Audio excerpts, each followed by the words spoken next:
Let's play a game, then give us a call sign, then give us a call sign, or beat it. Let's play a game, then give us a call sign, then give us a call sign, or beat it. What's up, everybody? Let's play a game, then give us a call sign, then give us a call sign, or beat it. Let's play a game. Get your panties out of a twist, then give us a call sign, Or beat it. What's up, everybody? Welcome to the Ham Radio Crash Course After Chat. Appreciate you tagging along, coming through. Join us here. So the way this works is pretty simple. Right in the beginning, if you've never been to one of these before, our focus is helping people get on the air and stay on the air. Finding something, get you going, get you started. You're going to have a lot of fun just from being on the radio. I know it to be true because that's what got me hooked. And every time I learned a little bit more and tried different aspects of the radio, I was just like, man, this is it for me. I'm all in. Well, that's what we're trying to do here, right? So if you have questions, obviously hit us up on the YouTube chat. Just type the word question or at Ham Radio Crash Course. We're happy to help you out. But, I say but. He says but. What does but mean? Well, in this case, if you are joining us on Discord, we give the first priority those on Discord because you're on voice. We can talk directly with you. So if you got questions like budget, you better have a dollar amount. You better tell us a dollar amount. Don't just tell me, cheap. We're looking for cheap. Like, what's cheap? Tell me, because it varies for everybody, right? If you're looking for your first antenna, for a handheld, an HF radio, it doesn't matter. Join us on the Discord. Get on the voice. Set a mic and a speaker. And then once you're in the Discord, scroll down to left side of the chat. That's where all the chat rooms are. Left side, go to Ham Radio Crash Course live stream after chat. Live stream after chat is what you're looking for. That's the text chat. That'll fill out that text side. But then two below that, it'll say live stream after chat. Actually, what the hell am I talking about? I should just look at it myself. What is going on here, Josh? You didn't do this for 1 week, and now you don't know how any of it works? What's going on with that? Live stream / after chat. That's the voice chat. You want to make sure you click on that, set your voice up, right? Make sure you set a PTT for activating the repeater, which is our voice chat. There are a lot of people in the off-topic chat not hanging out with us on the live stream. I just noticed that. I'm going to shut that whole chat down if they're not careful. But let's go ahead and jump into the live stream after chat voice and say hello to all of our friends. Of that night was don't blame Frank. He had an alibi.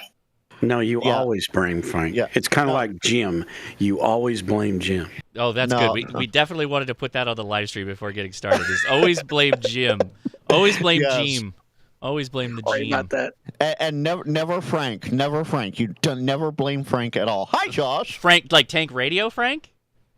Yeah. Any Frank. Any Frank Radio. Yeah, okay, any Frank. Got it. I just saw Kyle A0Z's in the chat. That's pretty cool. It's been a little while since he's hung out with us. That's awesome. Yeah, it looks like we got a pretty good group here. Obviously, you saw the title of this video. We will get to the discussion on the FTX Optima. Do not fret about that because I got some thoughts. As well as everybody, I think we all kind of came to the same result as far as like how your dollars spend, like how much further your dollars will go. If you haven't heard this, you'll hear it here shortly, so hang out for that. But is there anybody here for the first time on the Discord voice chat? First timers, right? That would like to say hi. We give you the floor. We'd love it if you'd introduce yourselves. It's a great way to introduce yourself to the community. And if you have a question, you have top billing. Number one priority, VIP level priority. You can't get much higher than that. So is there anybody else that's here for the first time who'd like to say hi or ask a question? Come now.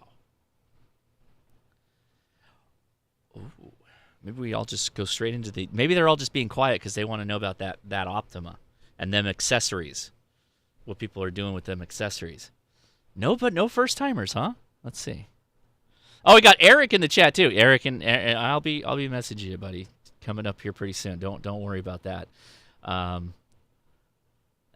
a good group. It'll grow a little bit as we get going here. But all right. Well then, what the heck? We'll come back to first timers. Let's just kick it off asking, what'd you buy? What'd you put your money down? Did you go with the FTX Field or did you go with the Optima? Who wants to be the first one? I put it down for the Optima, but I had to withdraw because, well, work. Interesting. Okay. Who's next? I'm an Optima fan, but I haven't put my money down because I had to get my eyeballs on it. Oh, okay. So you're waiting to see it in the person, in the live at Dayton. I want to know, supposedly there's this 6-inch cable to let you separate the head a bit from the amplifier base. What's that all mean? It doesn't make sense to me. Are they trying to keep their mobile radios viable and make it less easy to make the Optima a mobile radio? I just got to see the configuration. I can see Hams figuring out how to make. We lost you on that last bit. Oh, we lost him entirely. Am I still there? You're 5'9", yeah. You're here. Bell dropped. Okay. So I'm gonna pull up the Yaesu website here and boy howdy. Can we enhance this? What are we doing? There we go. All right. So those are our options, right? The head unit is the head unit. That's the FTX-1, right? And then the Optima is like literally a mobile radio base that it kind of like click and slaps into. That's my guess. Okay, so remember, I made my video talking about the SP1, I think they called it, through the FCC filing. That was this amplifier, this back-end unit. And we only saw the bottom of it, and so we couldn't tell size-wise, but it's pretty small. It's like mobile radio small-ish, and I think John even said that on his live stream. But yes, he said it's and you can connect it. There's a small cable, maybe 6 inches to separate them. yes, but so here's where I thought they were going a different direction because of what I saw in that FCC filing, because we didn't know size, right? Size was too difficult to determine. So from what we saw at Ham Fair, we saw a number of accessories that would slap onto the back and then kind of slot into place and then be connected either via BNC or 12-volt power or whatever. And I thought that the head unit of the FTX would slide into what the Optima is now and then kind of latch into place. So you'd almost have like a seamless is the wrong word, but it would be more flush mount.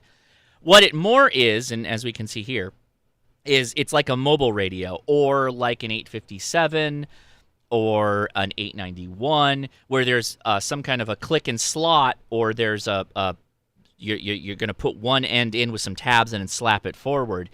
And if we can, I need to find an overhead shot of this, but if you see where my mouse is at, there's a little bump here, and that bump is exactly where the BNC connector is. If you're familiar with the antenna, on the backside they have two vertical BNCs, stacked vertical BNCs. That little hump has got to have something to do with that. And I'm guessing that it's literally just a latch it in, slam it home kind of thing, and you have the two connectors for the modes of operation, and that's it. Like that's the whole deal. It's nothing more fancy than that, which is fine. There's nothing wrong with that. But at the price point that it's at, so this is kind of the big thing, is if you plop your money down at like HRO or one of the other retailers, they're $1,500, right? $1,500. So then the question is, do you go with the 1,500 QRP radio only, or do you go with the Optima, which the Optima is 22? Oh no, it's not even that. Boy, I was totally wrong. I don't even remember what I paid for the damn thing. It is 1,900. So for $400 more, you're picking up an amplifier that takes you from the 10 watts, but really 5-watt capable radio, and brings it up to 100 watts. That's John not said that there's bad. A cable involved. John said there's cable involved, and I say buy the Optima, buy the additional battery, and have both, because both heads are the same. Well, the Optima comes with a battery. Yep. So no, I don't think so. It absolutely does. That would be crazy. It comes with the 6,400 milliamp battery. That lets it do 5 watts output in the field configuration. So the idea is if you buy the Optima, you're getting everything the field has plus the 100 watt amp to do HF with. Okay, gotcha. Yeah. So I'd say buy the Optima so you have both the base station and the field radio. Yeah, so that is the one thing I'll have to come back. Go ahead, Dom. What were you going to say? Oh, I was just going to ask you, did HRO actually make you pay for it? Yeah. Oh, What do you mean? R&L just said, we'll call you when it comes in, you pay for it then. They we're called ready to people. ship. They called people. Yeah, they called me, but they said, yeah, which one do you want? We're asking people, what do you want? But they haven't gotten the radios in yet. But no, Now, they don't this have is the radios R&L. in. This is R&L now. I'll tell you what I did. I went from Mm-hmm. when we got the Optima info drop. I went to my car outside of work, and I typed in HRO's website, and I used the website to buy it. And I did my credit card, and I did the whole thing, and that's it. Yeah, because when I with with R&L, I called them when I heard the radio was out. They didn't even have it on the website. And I called them and I said, are you taking pre-orders? And they said, yeah, we are. And I said, okay, well, do you want me to pay something? Oh, no. We'll call you when your name comes up in the list. Yeah. And so they sent me an email and said, hey, we need you to call because we need to find out which one of the options you want. And I called them back and said, I want the Optima. And they said, okay, well, they'll be in towards the end of the month, and we'll call you then, and we'll take your money and ship it to you. I want that Nissan Optima edition. That's what I'm looking for. So Don, Jake I think that was echoed my statements that HRO ran my credit card right away. Sorry, go ahead, Frank. I was just going to say, I think it's very business specific as to whether they took your card right away or what was that? After. I don't know who that was. Oh, that was you. That was that was not me. That was someone that just dropped in. Okay. Cool. But yeah, I think HRO, Gigaparts, DX Engineering, R&L. I think that they're all doing their own thing with how they're collecting money. So HRO, yeah, they wanted their money up front. Yeah. So they could do whatever they want if you put in your save my space money, save the date money, or you paid full. You're probably still on a list somewhere to get it in the order that they're going to get them, and so you'll get it. You'll get it when they've got them. I've heard all kinds of rumors that we may see them like after Hamvention. I'm expecting to see one at Hamvention though, because HRO has already been putting out social media posts saying come to our booth and we're gonna have it. So yeah, I'll just say if a retailer's saying we're gonna have one, that doesn't necessarily mean it's gonna be on display. And here I'm, haha, you can't buy it, ha ha ha. They probably gotta sell it. I'm guessing. Well, then, John, there will at least be a couple at the Yaesu booth would have it, and they would have a bunch of them out there that you can play with. They're not for sale, but you can play with the ones that are in the Yaesu booth. Well, they're not selling the ones at the Yaesu booth, sure, right, but you can play with them. You can put your hands on it. Yes, hold on. I don't want to get sidetracked. HRO made social media posts saying we will have it in our booth. So to me, I'm taking that as we're going to have some to sell. I think that's what that means. I think that's what that means. So I can see it being. There's people who I think are going to run, not walk, to the HRO booth at Hamvention to try and possibly DX Engineering. I'm guessing if HRO's doing it, they're probably all going to have some on hand, potentially. Don't quote me on this, but again, if they're making social media posts that they're going to have it in their booth, makes me feel like they're going to sell them. So did they say they have it or they have them? Because it makes it sound like they may have one. Oh, do I have to go look them up on Facebook? I might have to do that. So hold on. Let me pull up the Facebook page for HRO. Which to me sounds more like what Yaesu's doing. Interesting. So we're playing the context game. Context is king. I like it. Oh my God, Meta is making me prove I'm not a robot. Really, Meta? What is going on? How? They've been doing that to me too. It's me. Log me in. Jesus. It's Facebook. Just let me in. What? I can't believe that I'm getting. Yeah, trust this device. It's the same computer I've been on forever. What is going on here? Oh. All right, where is it? I gotta find that post before I. What is happening? Come see the new Yaesu FTX-1F at Dayton Hamvention 2025. Place your order for the FTX-1 at blah, blah, blah, ham radio outlet. Gives the Field and Optima link. Oh, okay. So maybe they won't be selling them. I don't know. That's a good question. Yeah. If they're saying place an order. Yeah. There's our ham radio sensei. So scroll all the way down to May 2nd at 7:20 in the morning. That's where it was. May 2nd. That was years ago. You're going the wrong way for starters. It's right below.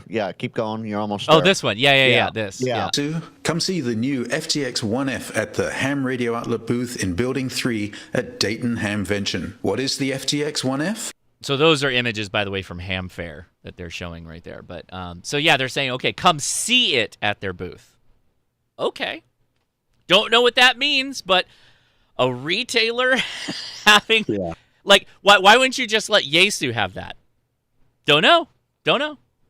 Well, Yaesu may be actually giving them one of their radios for them to do exactly that. But they're probably going to have to give it to every one of the retailers then. That would be unfair, right? They may. I mean, just the big ones, Gigaparts and because I don't think R&L goes, but okay. I'm going to split hairs here. Oh. It says come see the new Yaesu FTX-1F at Dayton Hamvention. It doesn't say at the booth. Oh, you're right. It says come see so it at Dayton. I just put that in there. That's my bad. I did that. Okay. Yeah. I see what you're saying. Josh projecting now. That's not splitting. See, this is what gets me in trouble.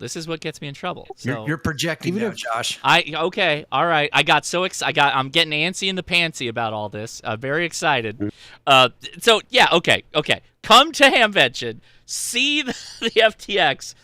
Please don't go yell at HRO to buy the ones that they're hiding from people underneath the tables. Don't tell them Josh sent you. Don't do that.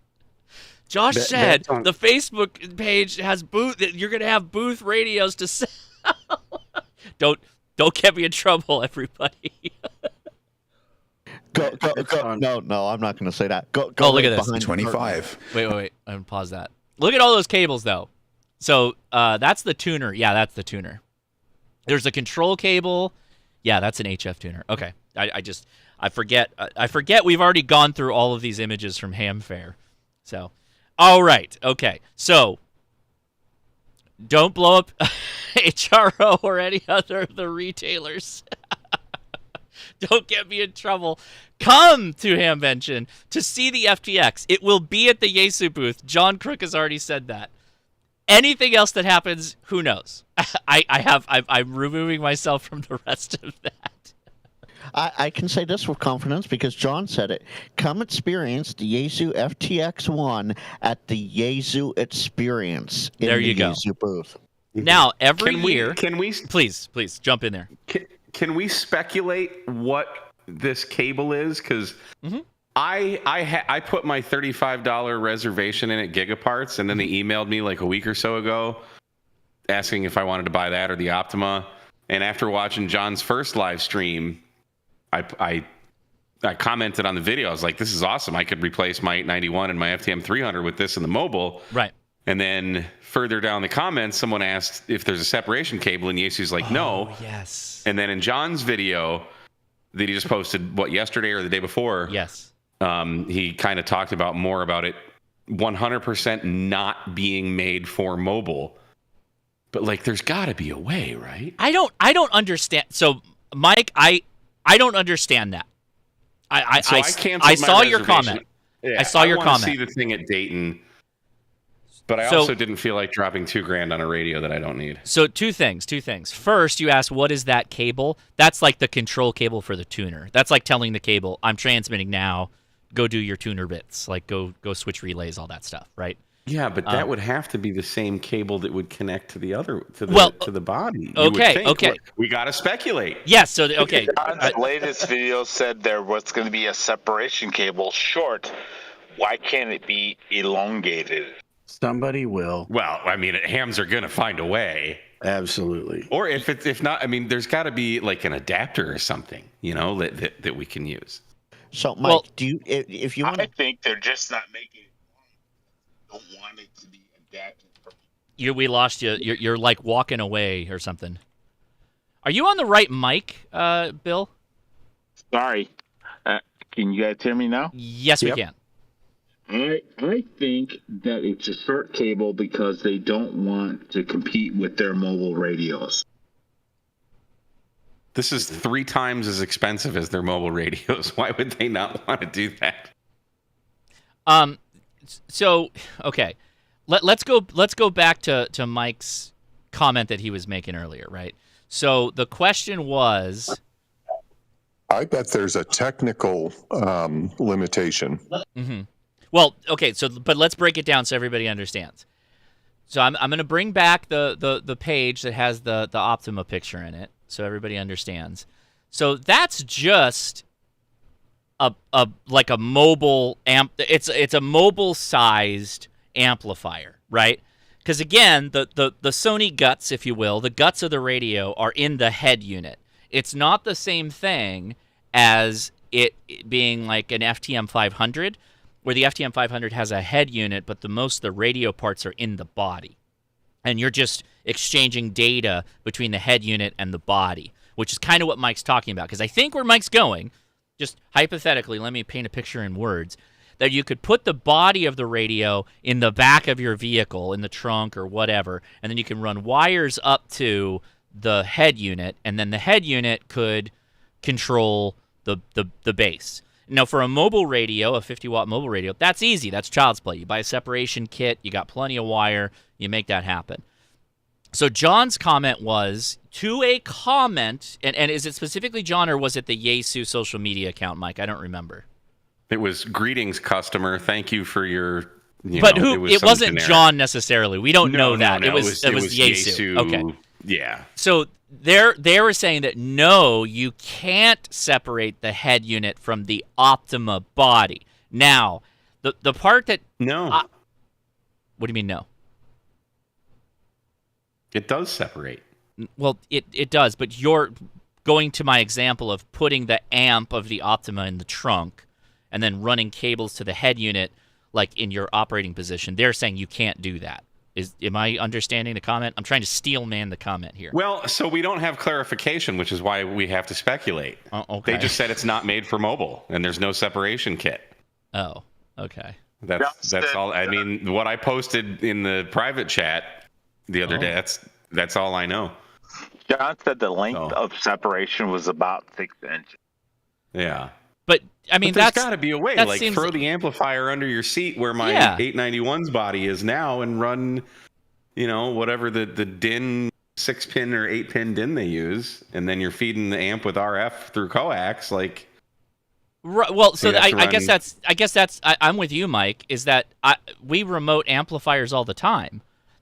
That's not a problem, and particularly in less than 10 feet. You're talking about less than 10 feet from the front of the vehicle to the back, like where the amp might be, or just say some amount of distance, 10 feet. Doesn't matter. That doesn't seem like a problem to me. That's not an insurmountable problem.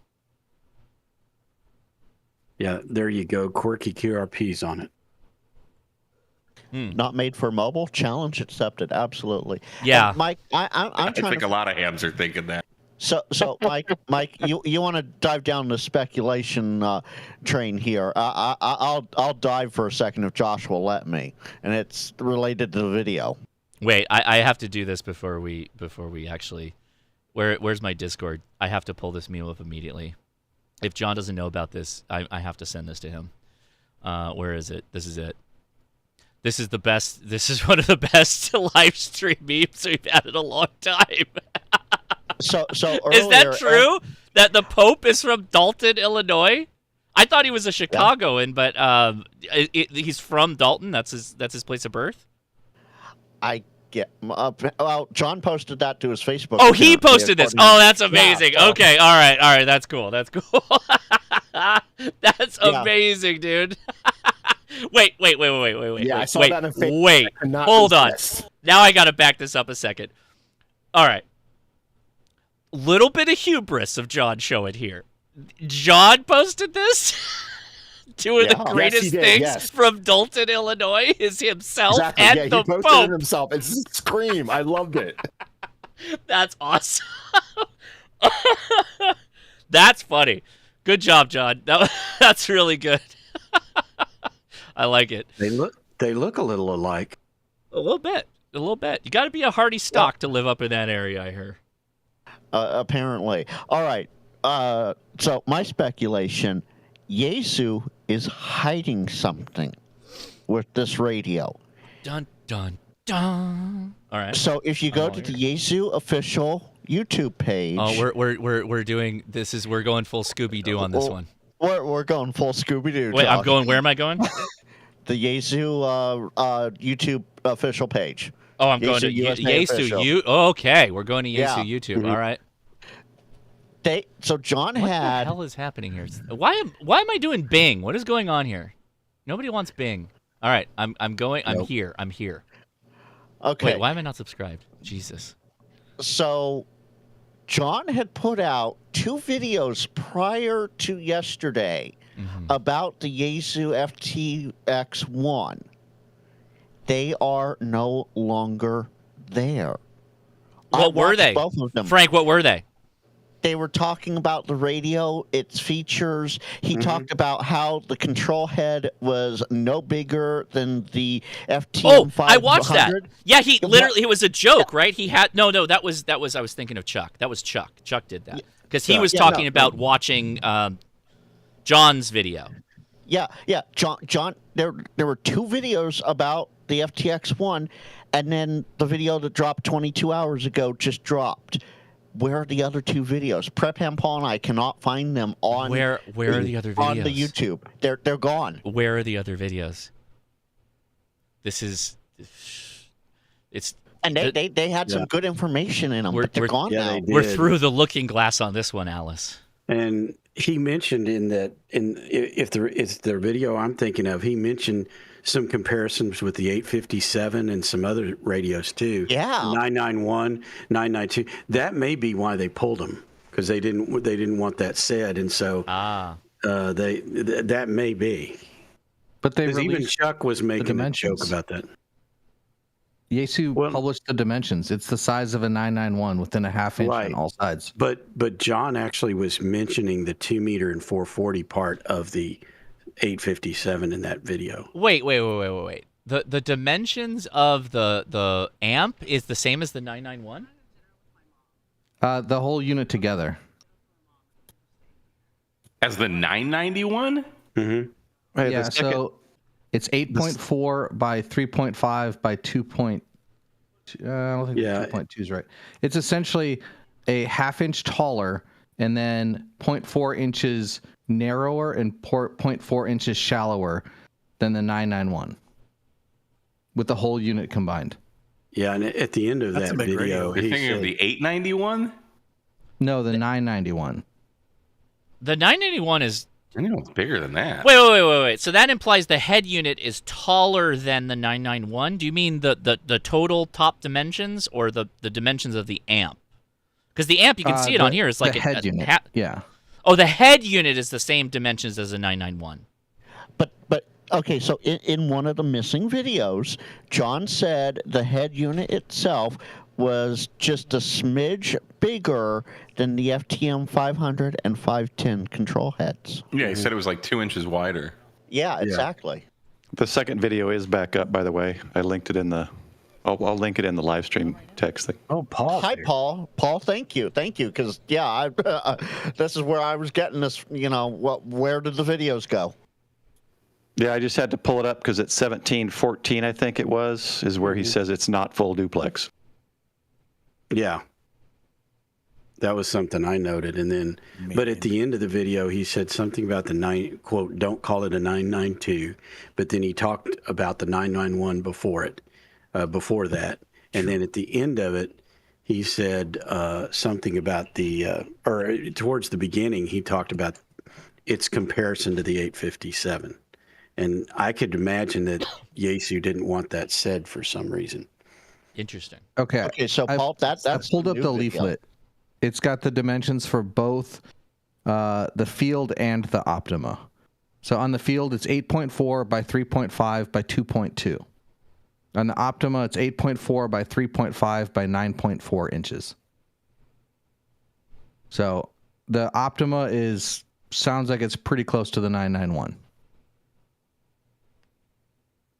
For the head unit, for the height. No. The Optima, the big, the full-on Optima. Because that would make the head unit bigger than the 991, which is not what we're seeing. Again, if you go back to Facebook, that doesn't look like it's that big.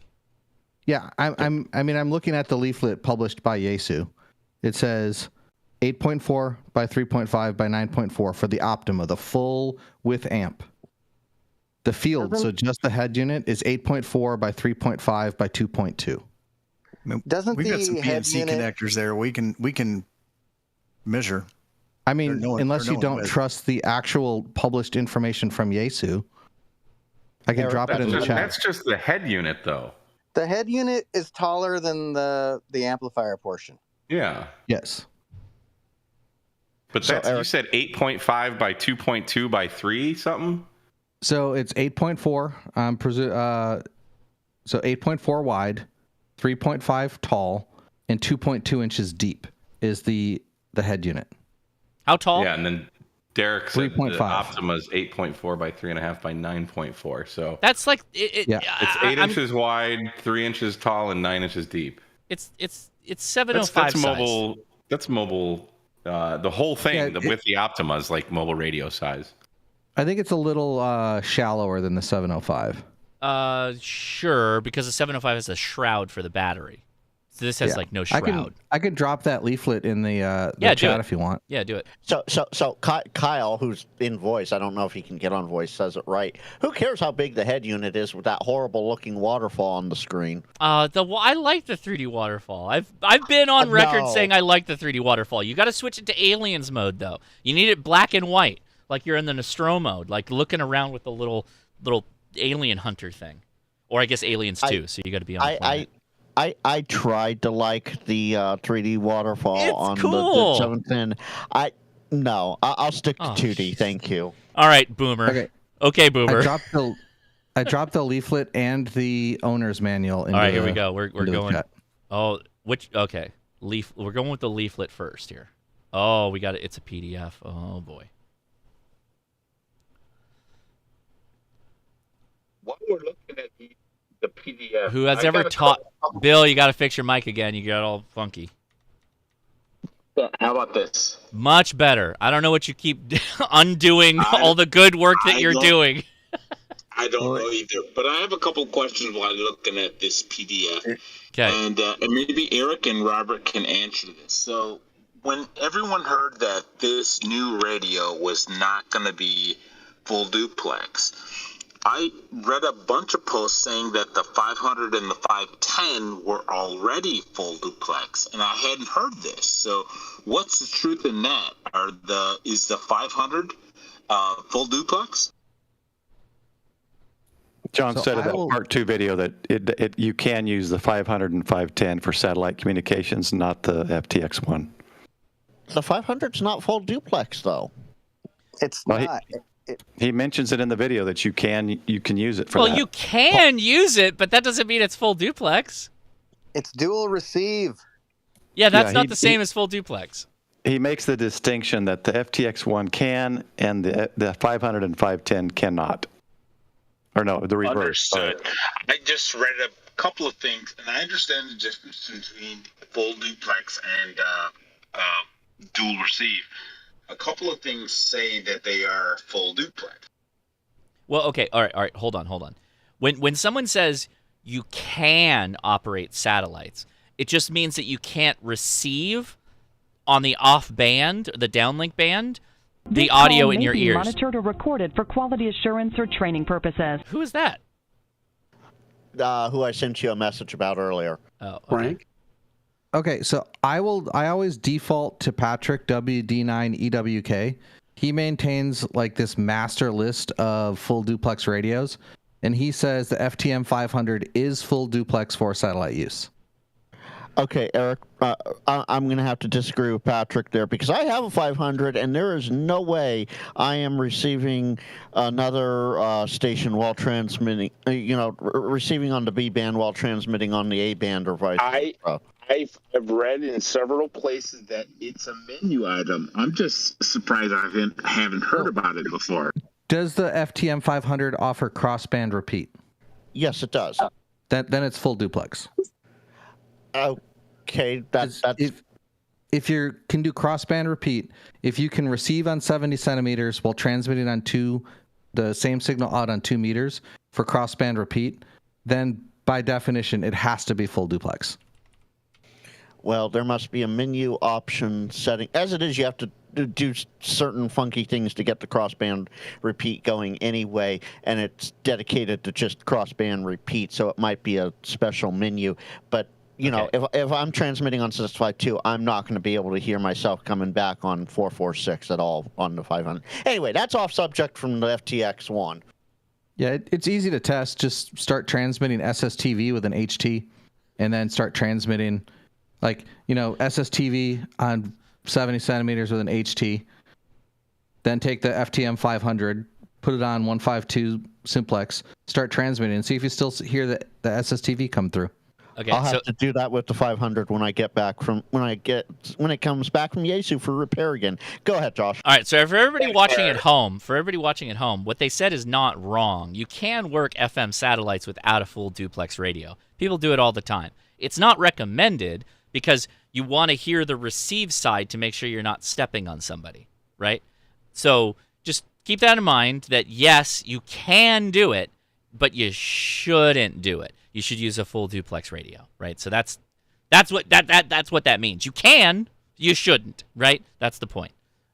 So that's not wrong. It's just it's not the right message from my point of view. So. We do have the block diagram here on the pamphlet, which I did find interesting, that you have... Now, again, I don't know... So there's a main and a sub-channel, so I call this your A and B channel. That's the horizontal rectangular box. So it's basically saying that the A channel is the channel that does HF and VHF. And then the sub-channel is the channel that does UHF. And, yes, they do cross-link... The VHF can go into the sub and vice versa, 70 centimeters into the main, but it doesn't look like HF can be ran on the B channel. It looks like it's only on the primary main channel. Can anybody verify what I'm saying? I think that's a true statement. If that's the case, then yeah. So that's that's how I read that diagram, and I do believe John in the other missing video did mention that. Okay. He talks about this in the one I linked, part 2. Okay. And the link I just posted in the chat, I have it queued up right before he tells you what Yaesu radios are full duplex. Oh, okay. Well, I mean, that's the problem is that you make correct statements and then, we get these, John's got a lot going on. Don't get me wrong. He found out about a radio and he got the information for it and he's trying to put out all the information he can and he's doing a good job generally, I think. And, things like this will fall out. But okay, so where was Eric? Where was the dimensions that were mentioned here? We got to talk about that. If you scroll down under the accessories. Oh, buddy. Okay. Yeah, you're on the right page. It's on the left side. Left side. Under general and dimensions. Second last thing. Second dimensions. Okay, Optima. Interesting. So it's okay. So let's. I probably don't have the. I'm not prepared for this, but I will say before we do that, when we did the camp out, Adam handed me a bottle of something that I've never had a sip of before, and I figured I'd open it. He handed me a bottle of Woodford Reserve Master Collection, and he was like, maybe hang on to this one. And so I did, and so I'm going to open it right now, and I'm going to experience it live. That's some high proof hooch right there. Yeah, 119 proof. Yeah, boys, maybe I shouldn't do this on After Chat. Speculation's about to get real on this end, but all right, let's taste a little bit of this. I'm going to let Leia have a taste. Oh yeah, we'll save some for the podcast. Oh yeah, that is strong though. You can smell that. You got the vapors. You get them vapors coming off of it.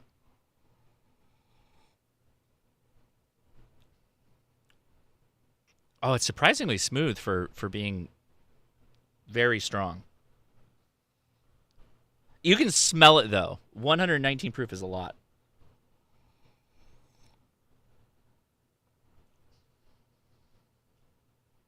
Yeah, that's pretty strong now that I've had a deeper sip than that. Okay, so let's grab a... Thank you, Adam. Appreciate that, buddy. Appreciate you.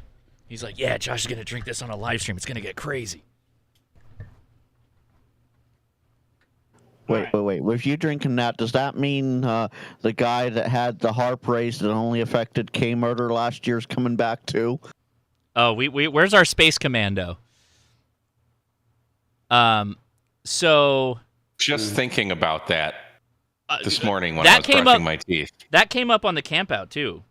Our space ranger, Mike. Oh, is he the APRS guy? No, he's the guy who's literally fought. He's the guy who literally fought battles in space for our freedom. I don't know if you knew that, and if you knew that was going on. The secret war that's in space. Hero. Oh yeah, Space Force. Absolutely. Okay, so obviously this is only 6 inches, but if you add an inch on both ends, like that's the width of the dimensions of the Optima is 8.5. And then it's going to be 3.5 tall. So that's this tall. Really? Nah, I guess that's right. Tall as the KX2. Yeah, so about... Actually... No, the KX2 is smaller than that. 3.5. 3.5. So 3.5 is right there. Right? Am I reading that right? 3.5, and then it's 9.4 deep. So that would be the depth of the case, which is probably around like that. Oh, hey, that all that's still on. Go ahead and turn off the soldering iron right now. Yeah. So yeah, it is thicker, like in the height, than your traditional mobile radio. That's for sure.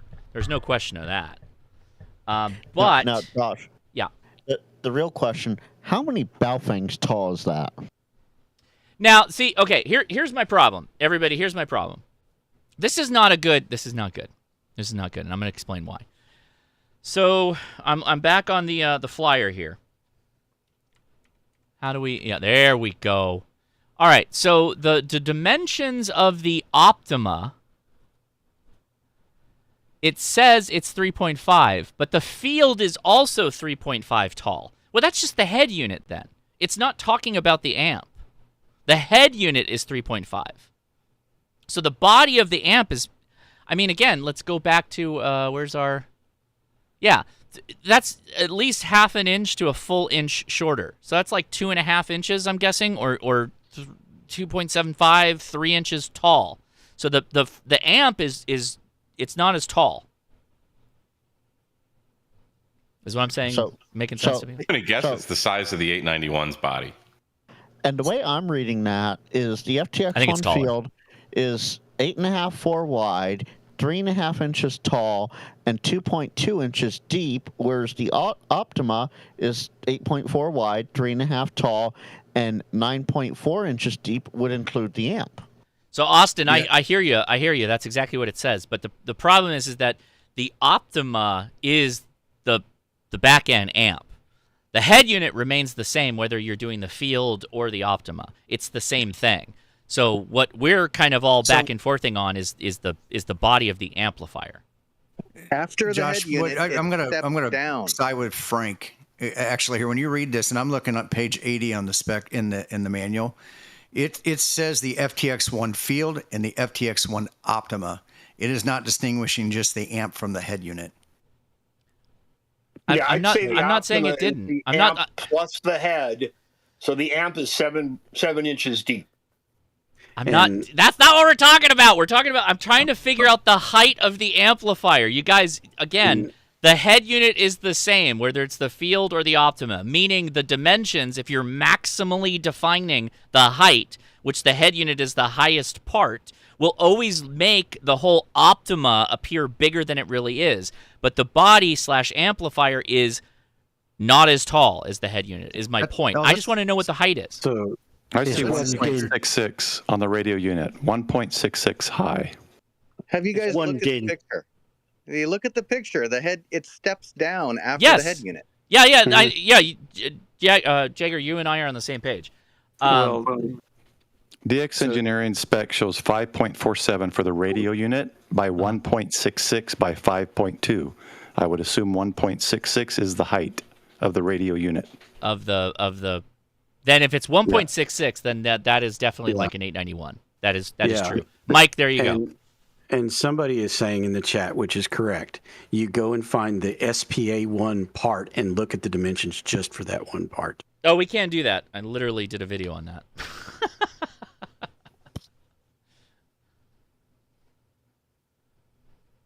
I don't think that I forced Yaesu to do anything. I don't think that I did that. But I guess I'll find out if John will talk to me at Hamvention or not. Can we talk about or can you guys look when you're at Dayton for mounting options for this radio? Because I have not seen anybody say what are the mounting options for it. Well, I'm so glad you asked that. So if you scroll down to the Ham Radio Outlet website, we already got something here, kids. We got the Nebula Death Stand. You can get this right now. The Nebula Death Stand is for the FTX-1.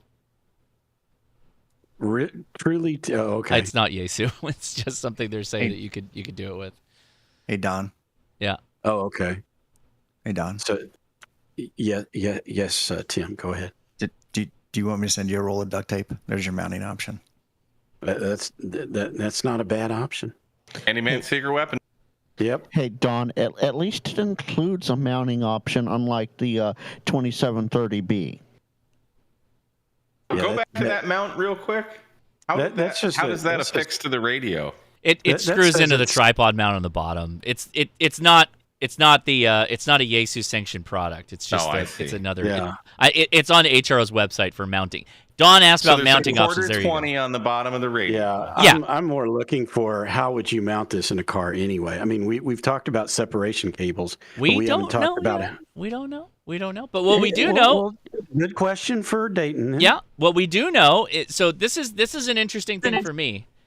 I swear, if you do it again, you do it again. Oh, somebody was going to play a sound bar. So we do see some of the other accessories. So the battery pack is $200. The what is that? Tuner long wire antenna tuner is $319. That's an external tuner. But the FC80, which straps on the back of it, so the back of the FTX-1 is $319 as well. And then they've got the protection, the little cage for the Field, the head unit, if you will. That's $40. But the thing that I found interesting was this BU6. So is the unit Bluetooth capable or not? Did anybody get the clear answer on that one? As soon as you put that chip in, it is. But it looks like it's just for like an earpiece, because if you scroll up, if you go back to that pamphlet, it's right here. I read that there's like an earpiece, and it's like it said something about needing the Bluetooth thing installed. So I think it's just for an earpiece. But if you look for the BU6, because we did this on, I think, the car deal. Go and look at the BU6's description. It tells you exactly what that thing is for, and it's only like Mike said, just for the. So, but I want to make sure. Does everybody know if it's not Bluetooth capable out of the box, right? So you have to buy that Bluetooth. If you want to do, and it's not data. It's just audio. Cell. Just audio, yes. Okay. And there's no Wi-Fi. And there's no Wi-Fi. And it's not hearing aid compatible. Oh. GPS is also external. Oh, there's no GPS either. Nope. It's a 3.5 mil additional purchase. Oh, okay. The little dongle thing with a TRRS. Yeah, that's not even listed on their accessories or. Check the brochure, Josh. Go back to that brochure you had earlier. Where's that brochure? Yeah, it looks like one of those Bofang Bluetooth programmers, but it's. Yeah. Check out those two pictures I just put in the chat. Those are from Mr. Crux live stream. They were answers to questions. There is. There's a little. Okay, so now we're talking accessories. So here's the accessory suite. Oh, see, they call it the SBA 100 right there in the on the thing. There's a carry handle too, guys. You can buy your own carry handle to go along with it, which is nice. So the FGPS 5. So yeah, that's a little dongle-y boy that you got to shove into the side of it.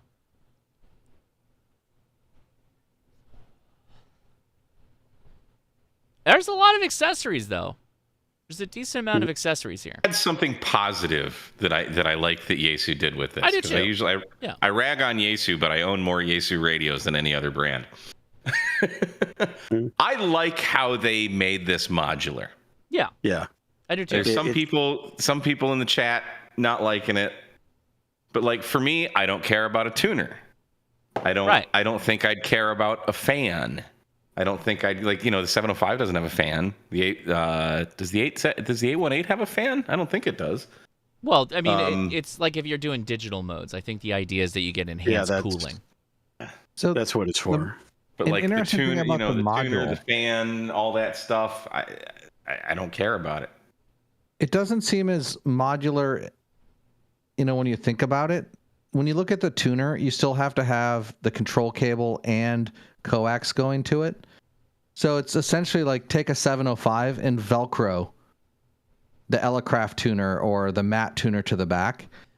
I guess what you're saying is that like any tuner will work with this radio, but I guess that's the point regardless. They're just providing you a plastic attachment point instead of Velcroing it to any other radio. That's okay. Yeah. I think that's it's fine. More like a component stereo than it is, which I like. I like the fact that you can buy individual parts rather than buying everything at once.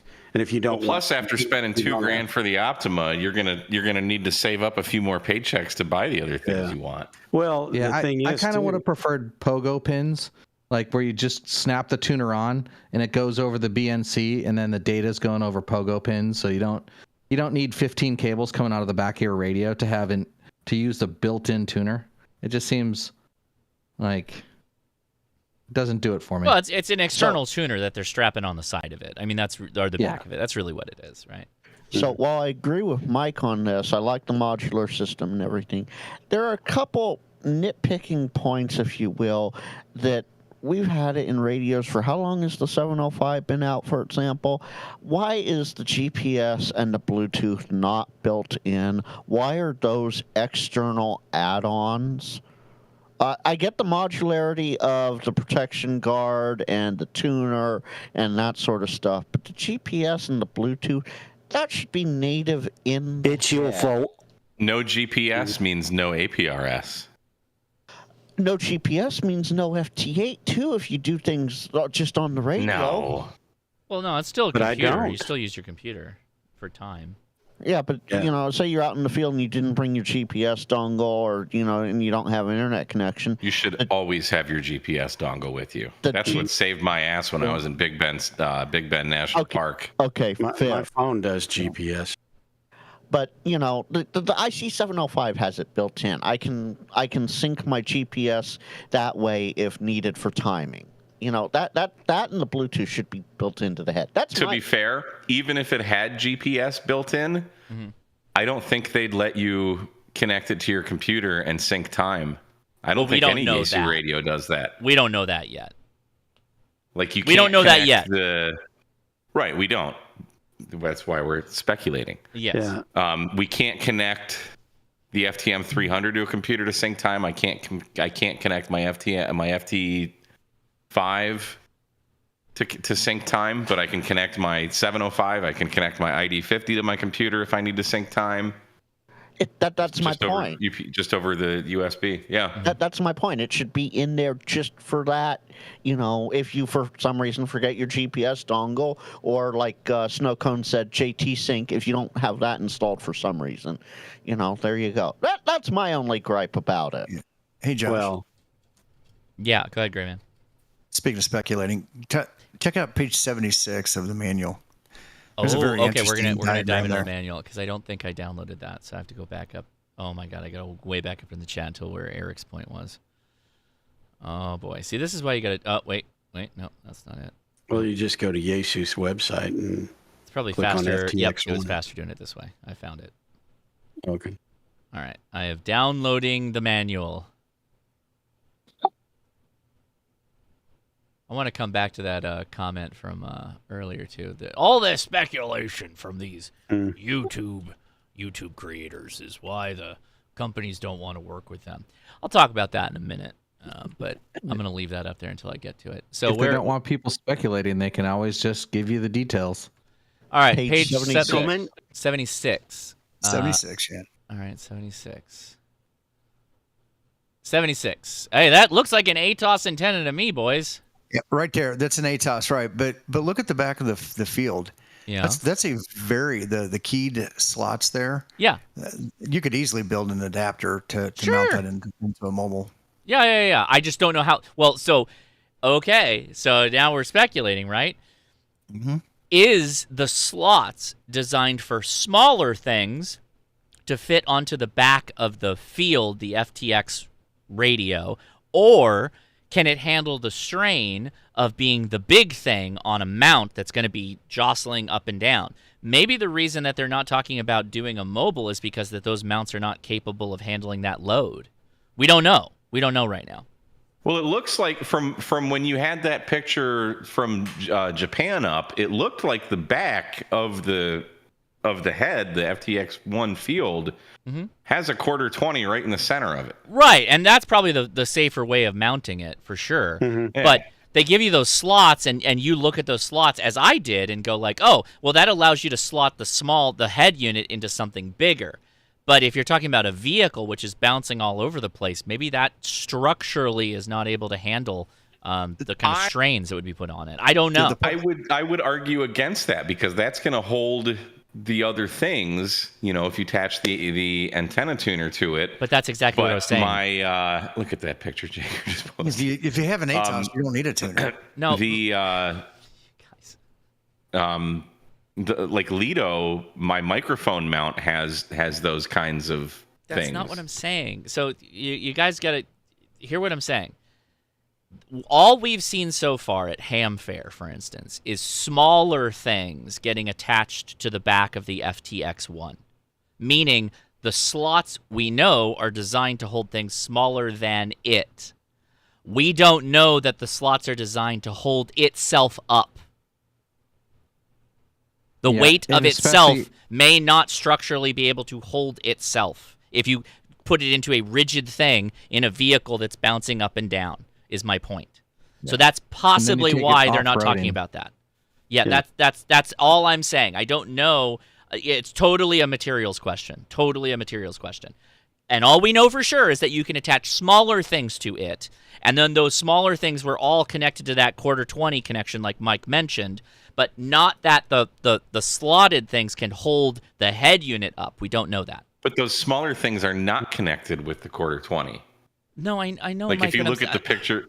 I'm talking about an engineering materials thing. So if you've got something that is dancing around like in a car, right? It's bouncing up and down.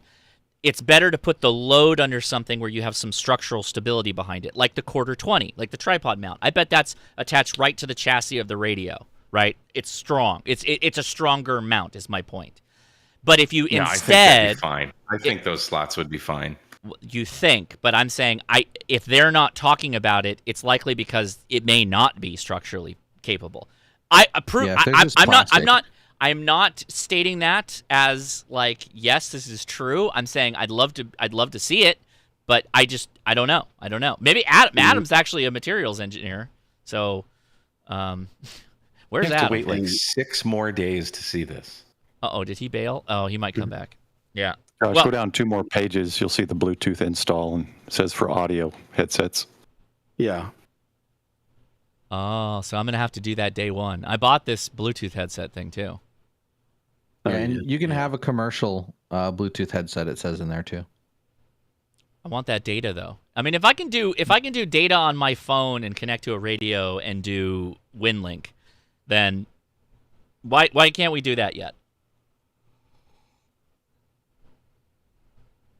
Still doesn't interface with hearing aids. That's my a bummer. That's a bummer. That sucks. Yeah. I mean, Do hearing to be aids honest, have a special connection? What's that? Do they have something other than regular, like? Yeah, they don't have hearing aids with Bluetooth. Yeah, they go to 11. Nobody? Okay. Wow. Yeah, I get it. Jokes aren't landing. I Jokes aren't liked it. landing today. Jokes aren't landing. I liked it, buddy. I'm sorry. All I got to say is Sideboom's no longer in the chat. Cringe. Okay. Snow coats with the cringe. All right. All right. Let me go back here. Where's my buddy complaining about speculation? Oh, yeah. There's one other thing No, I'm wondering not too, that. but we can go at that in a minute. Oh, I think I lost it. Oh my God, the stream is everybody's like so many comments. Thank you guys, by the way. I love the comments. Love all that. Mm-hmm. But I think I lost my speculation, buddy. Well, I like to scroll to. Oh, I think did he pull it? Yeah, I think he pulled his comment. That's really funny.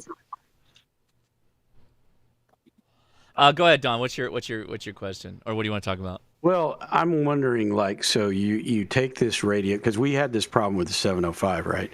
When everybody first got them, you took them out to a Poda Park or whatever, and you set it down, and it didn't sit level. So I'm wondering how this thing will sit when we set it down to use it, and how usable it'll be without something to hold it. I mean, okay. The 705 sits level. Yeah. No, it doesn't. It leans back. I actually lean it back on that little flat bit. I lean it back. Yeah. And I use a toothed-in little wedge to just prop it a little bit. Because when we first got them, they didn't stand. Yeah. They didn't. No, they didn't.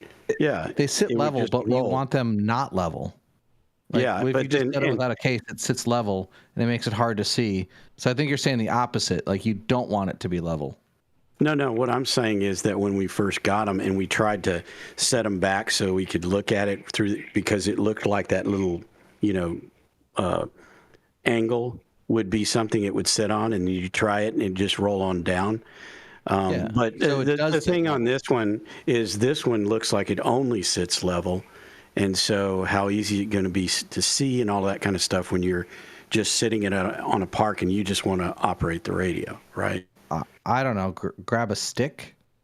Well, then I get there's lots of options. I'm just curious as to what. Toofton will make what one. they're Joshua thinking. will make one, and then we'll have a good option. I hear you, Don. But I mean, like, yeah, it's here's your radio. Do with what you will. I do have a curiosity now that I'm scrolling up through the manual. There are 3 coax ports on the back of the Optima. Does anybody know what the third port's about? It's written on it. I can barely see it. I'm trying to get. So really it says like 2HF. So the antenna over here. HF and 6 meter. So the antenna over here is 2 meters and 70 centimeters specifically, and then antenna 1 is HF through looks. I think antenna 1, antenna 2 are VHF, UHF, and HF. But why do you need a third antenna? No, the one on the left is for 2 meter and 70 centimeter. Hold on. The two bottom ones are HF and 6 meter, 50 megahertz on the right. Oh, is that what it says? See, you can't even read it. Yeah. I can't read it. Okay, so that's those are like that's it's pointing at both, not just one. So it's diversity. So then, why do you need 2 HF antennas? Because I like to party. 101D has 3. I use all 3. So it's dual receiver, but it might not be. It's still not full duplex. It might have it might accept a receive only antenna. That would be great. All radios should have those at look like least operating 2 antennas. HF. So on the manual, Well, it says they all do. antenna 1, which is the top left, is 4.4 or 2 meter 70 centimeters, and then the two bottom ones, they're M-type coaxial connectors, connect the HF and 50 band antennas for both of them. So the lower right two calls out the left one is antenna 1. Well, look in the menu and it's on see if there's page a 16.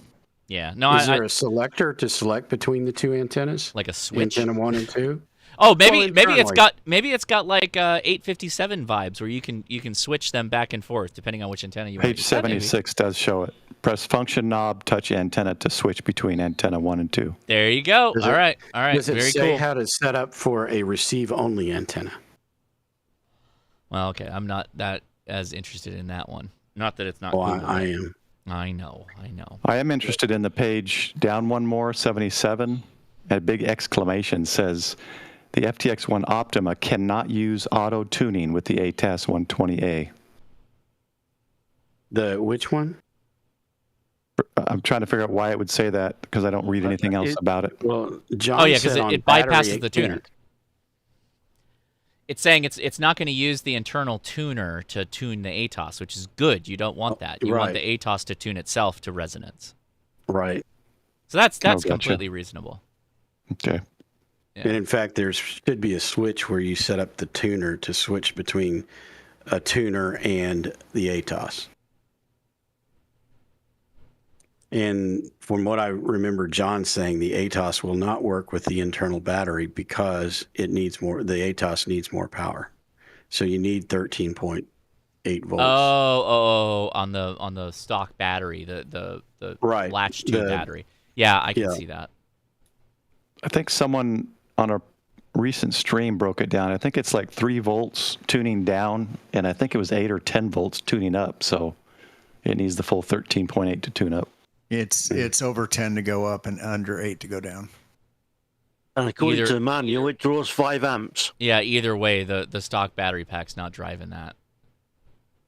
Is it USB-C? It is USB-C. All right, congratulations, Yaesu. Very good job. And it does PD charging. It does PD charging? I mean, your PD battery banks will not be able to run this thing, but does it do fast charging over USB-C? One of the videos that I saw. Yeah, it says it on page 7, charging the SBR-52 Li by itself, and then it shows USB PD 45 watts, 15 volts at 2 amps. Wow. Which is weird because that's only 30 watts. But still, that's way better than everything else in the space right now. That's good news. We like that. Yeah. That's pretty awesome. All right, let me. Oh, I just did the 45-watt charging thing, and I lost my speculation. And got too excited. And is this one going to be its own set of CAT controller, or will it work with the FTX-1 or 10 and 710 in like WSJTX when I'm selecting a radio? That's a good question. And we don't know. I was going to say, where's the HDMI adapter? Oh, no, it's not going to happen. I mean, it's like a QRP radio. It's a little guy. You guys, like if it's not listed, don't worry about it right now. Don't worry about it. But Josh, you guys hung up on that That's old not HDMI speculation. technology. Everything should be DisplayPort. Come on, get with the 20th century here. 100 watts at home. If I'm using that as a base rig, I need some sort of video output. It should be DP, not HDMI. Well, then you got to go with a different radio. I mean, they offer radios that do that stuff if you want that. Like I know. I have the 710 for that. How many people actually use the video out on their radios? I do. I've got one on my 7610, and I've like for live streaming. Live I do, streams and and I have it videos, hooked up to my monitor. Yeah. But I never use my 7610's video out on the monitor. Like it's just there. Mm-hmm. Mm-hmm. So here's my thing with the speculations, right? I want to say that yes. So the commenter, which the comment's gone now because it's been blasted to the ether. The comment was basically saying the big three hate these speculation type stuff. I don't think that's true at all. I know that John has traditionally not really enjoyed the speculation videos, but also he's pretty much a good sport when you talk to him in person. Ray Ray is always a sport when it comes to this kind of stuff. He almost jokingly looks at it as like he's got the information and you don't, which is kind of funny, I think. Kenwood, to be honest, Kenwood has been coming back, right? We just got an announcement. I should mention that too. They're taking reservations for the new Kenwood Mobile, right? And Kenwood has been pretty open with me, and they'll talk with me, and they actually have somebody that will sit down at Dawn, which we've had him on the videos and talked with him and stuff like that. I think that where we're at now, mind you, the first time I went to Hamvention making videos as a YouTuber, the brands thought I was like using the camera to steal their souls. Like they didn't want to talk to anybody, right? They didn't want to have videos done. They didn't want to do any of that stuff. But now fast forward to 2025, like they want to talk to us. They want to talk to people. They want to get so just think, if there are 25,000, what is it? 35,000, let's give them 35,000 people that go to Hamvention and they talk to every one of those people, then they've reached 30,000 people. But then you multiply that by every YouTuber who makes a video and they can repeat the same information. They're reaching way more people, right? So it's always good for the brands to be able to amplify their signal in any way possible. And then when they can't, and so this is the speculation point, when they can't amplify their signal from being on every live stream or every video known to man, this is their information. We're just talking about their information. We've got multiple hundreds of people, 300 people watching right now.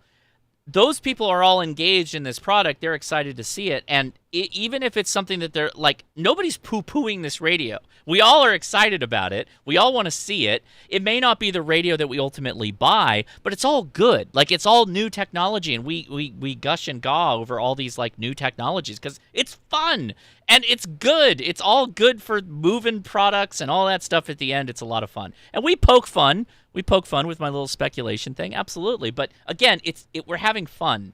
It's supposed to be fun. This is well, not I can't supposed to be imagine this... any business Yeah. getting upset that they're in, the influencers of the world are excited and talking about their new product.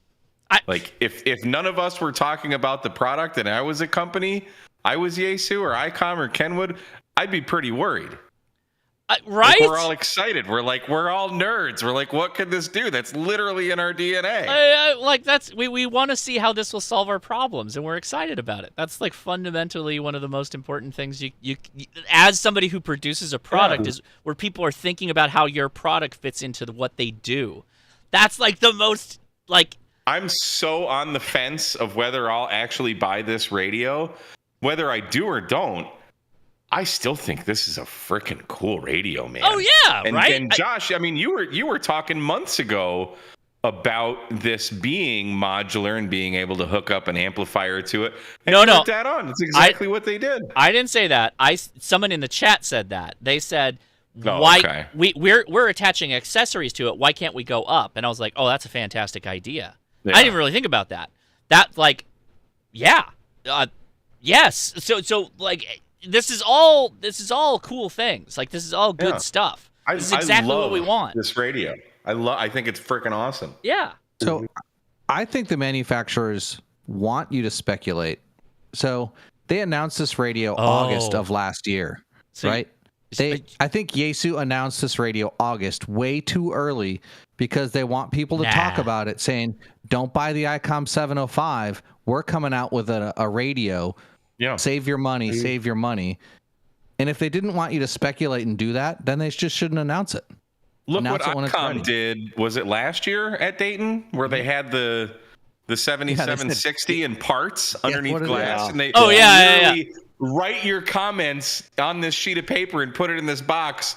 And guess what all this is? Right. So they literally did that. That's literally welcomed speculation. That was a direct argument to that comment on speculation because that's what ICOM said. Like, yeah, go nuts. Here you go. Here's parts. Go nuts. Yeah. What do you think this is gonna be? But think about that's a smart move on ICOM's part because they now have like a suggestion box of everything that everybody wants for further implementation into new radios.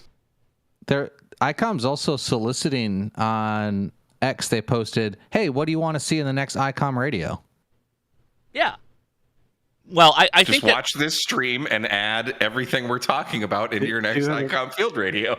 Yeah, just tell them 220 megahertz, and they will walk away from you. But that's every one of these. Aside from Kenwood. Kenwood is still, I think, 220 strong. I think. But yeah. Yeah, we'll see. Supposedly, we'll see. The new mobile is supposed to be tri-band. MLS has speculated, and they seem to have inside information on some of this that they're not supposed to say, that Kenwood's coming out sometime this year to next year with an HF radio. Look, here you go. Taking reservations for the D750. I don't know if that's new. I don't know. Again, what does it say? Estimated ship date. Oh, that's what? What? That's Monday. That's Monday. Wait, what? Wait a second. Wait, really? It'll get to your door right after a reservation you hop on your plane to Dayton. The reservation ships on the 12th, and you open it, and it's just a picture of the radio. It's like, we shipped you your reservation. It's Joe Brett's 3D printed ICOM 705. Yeah. At Hamvention or Hamcation. Oh, Huntsville, rather. Call me a curmudgeon if you must, but I just don't see the need to pre-order a radio or really pre-order anything. It's not like these are going to be impossible to find for a year, like a PlayStation 5. Mm-hmm. I mean, I'll wait till a bunch of people get one, and then they say whether they're good or not. Yeah, so it's the same thing. Have you ever shown up early to a movie theater to watch the first showing? No. Okay, well then this doesn't make sense to you. So it's literally, I'm going to go see Star Wars at 12 a.m., which I've done. Yeah. So I'll set up my chair, and I'll sit there for 3 hours to watch Episode 1, ruin my whole opinion of Star Wars for decades. Right. So, I mean, that's literally what it is. It's that, like, you want to pay to be one of the first people to get this. That's all this is they're catering to people who want to be the first. That's it. Yeah. Yeah. Mm-hmm. I just don't think that they're going to sell so many of them that a month later I won't be able to have one. Sure. But again, you're still approaching it from the point of view of, like, I could have it or not have it. Yeah. Right, versus I gotta have it. I have enough radios. I don't need another one. Right, but there are a number of people out there that are like, no, I have to have this. I have to have it. And so they will say and honestly, those are also the people that will be the most vocal when it comes to, like, you know, shenanigans on the back end of when somebody orders something and somebody else gets it and they get word of it and they're like, wait a second, I have to have this, and I didn't get my radio before Eric did, and he doesn't really even care about that radio. You know what I mean? Like that kind of stuff. Like they're to be the most vocal and then they'll complain about the micro USB port on it too. Is there a micro USB on this radio? It says it right I in the swear to description. God if there is. What? Yeah, it does. It's right. Yeah, it says Bluetooth, wireless LAN, micro USB. Oh, God, it's right there. Why? That's it. I'm out. Bringing yesterday's technology to you tomorrow. Hopefully it's I'm kind of doubting that. Come on. I will ask those guys at Kenwood tomorrow. Or tomorrow. Yeah, I'm going to him tomorrow. Man, guys, we gotta stop. C, so why would they go with micro on this? We gotta stop. Micros must stop. They're old school. No, they're not, though. They're not. So Josh, this is interesting. Bring up gigaparts with the D750. Oh, is this all right? Get them gigaparts up in here. It says USB-C on another rig pick, shows USB-C on the specs. Okay, so maybe it's just I'm hoping it's a typo. Yeah, because ETA is summer of 2025 for starters. Okay. They're probably confusing it with micro SD card slot. Oh, micro SD. Okay, good. Yeah, Jeez. that's probably right. All right, everybody, hold back. Oh yeah, definitely. Give me that backpack. I will put my pitchfork away. All right, everybody, put the torches down. Put the torches down. Extinguish your torches. Put the pitchforks away. Everything's fine until we know different. And on the Gigaparts page, if you scroll down to key features, the third last one, modern connectivity, USB-C ports and micro SD card slots on both the remote head and RF deck. So come Monday, we all flood DX Engineering's phone lines with asking them to correct their description. Don't do that No. Don't say Josh told you to do this. I'm not going to harass them. They're the only people that ship me radio stuff at an affordable price. I don't want to lose that. Yeah. So I have a question. Anyone who did order the FTX, have they given you a shipping date? Because DX Engineering gave me August 3rd, which seems awful late. I did not get a ship date. I have not at HRO. For what? For the FTX. Oh, yeah. Now, it says verifying next to the ship date, but if it's August 3rd, that seems a little far away since I ordered it. Was it the day it came out? August 26th, 27th? Brian Daniel with the hot take is saying HRO told me mid-May for the FTX-1 Optima. Yeah, they've announced the resellers are already receiving them. Mm-hmm. I think we're mid-May now. We're in the middle third. We're mid-May right now? Mid-May. No, I know. Min-maxing. Short Robotech shout out. Fans of Robotech, there you go. Worst character in the entire series. Congratulations. Yeah, I don't know. I don't know. Okay. I don't know. It'd be a cool move to drop it at Hamvention. That's all I'm gonna say. Bill has it right in the chat. Hashnasi said, and you have to honor that. Oh yeah, definitely hit him with that one. They're gonna love that. That's right. gonna be really good. Can you imagine? Can you imagine the fallout if they've got 100 of them at Hamvention? I will literally get phone calls. I will literally get phone calls. And people get them at Hamvention before any pre-order ships. Be like, hey, why'd I pre-order? They have them in stock.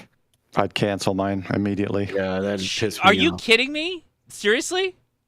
Well, I'd get mad. I'd still wait and get mine, but I just buy it there and just cancel my DX Engineering one. No, but for those that didn't go to Hamvention.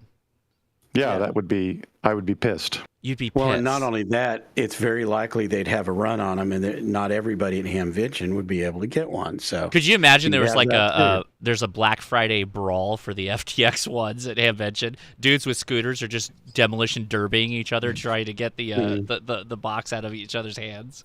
If I could cash and carry one, I might be persuaded. The price goes up to 4,000 on eBay. Like if I had one on hand and I could just we're scalping it. We're scalping radios in the parking lot kind of thing. Yeah. Imagine flexing with the FTX. What is FTX-1? Yeah. I'm having that problem too, right? God damn. Sorry, I didn't swear. Yeah. Just put a chain on the mount in the back and hang it around your neck. Put a sign on the back that says, "Yeah, I'm carrying the FTX-1. Selling it right now, $3,000. Folding money. Let's do this." You couldn't be Flava Flav because the GPS module is separate, so it wouldn't keep accurate time. Oh, snap! Oh, a hot GPS joke! A hot GPS joke! Flav's analog clock is accurate to more than plus or minus 2 seconds a day? I did not expect that. That was a good joke. Man. Holy smokes. That was a good one, Eric. That was good. That was really good. Now, Josh. Oh, wait. We got cash bets. Brian with the first cash bet says, "I bet they will have it to sell at Hamvention." It's not actually a bet because I don't think YouTube will do that. That's just a super chat that he says, "I bet they will have it for sale at Hamvention." That needs to be the next ham radio website. The Ham Radio Casino. What will they have at Hamvention? The speculation roulette. Yeah. So I will say this, Josh, from Ham Nation last week when you had Hamvention, what I want to say Mike for some reason, this guy's name, but I know that can't be right. You know, they have SWAT on hand if anybody gets out of hand. Oh, that's right. They have SWAT on hand at Hamvention.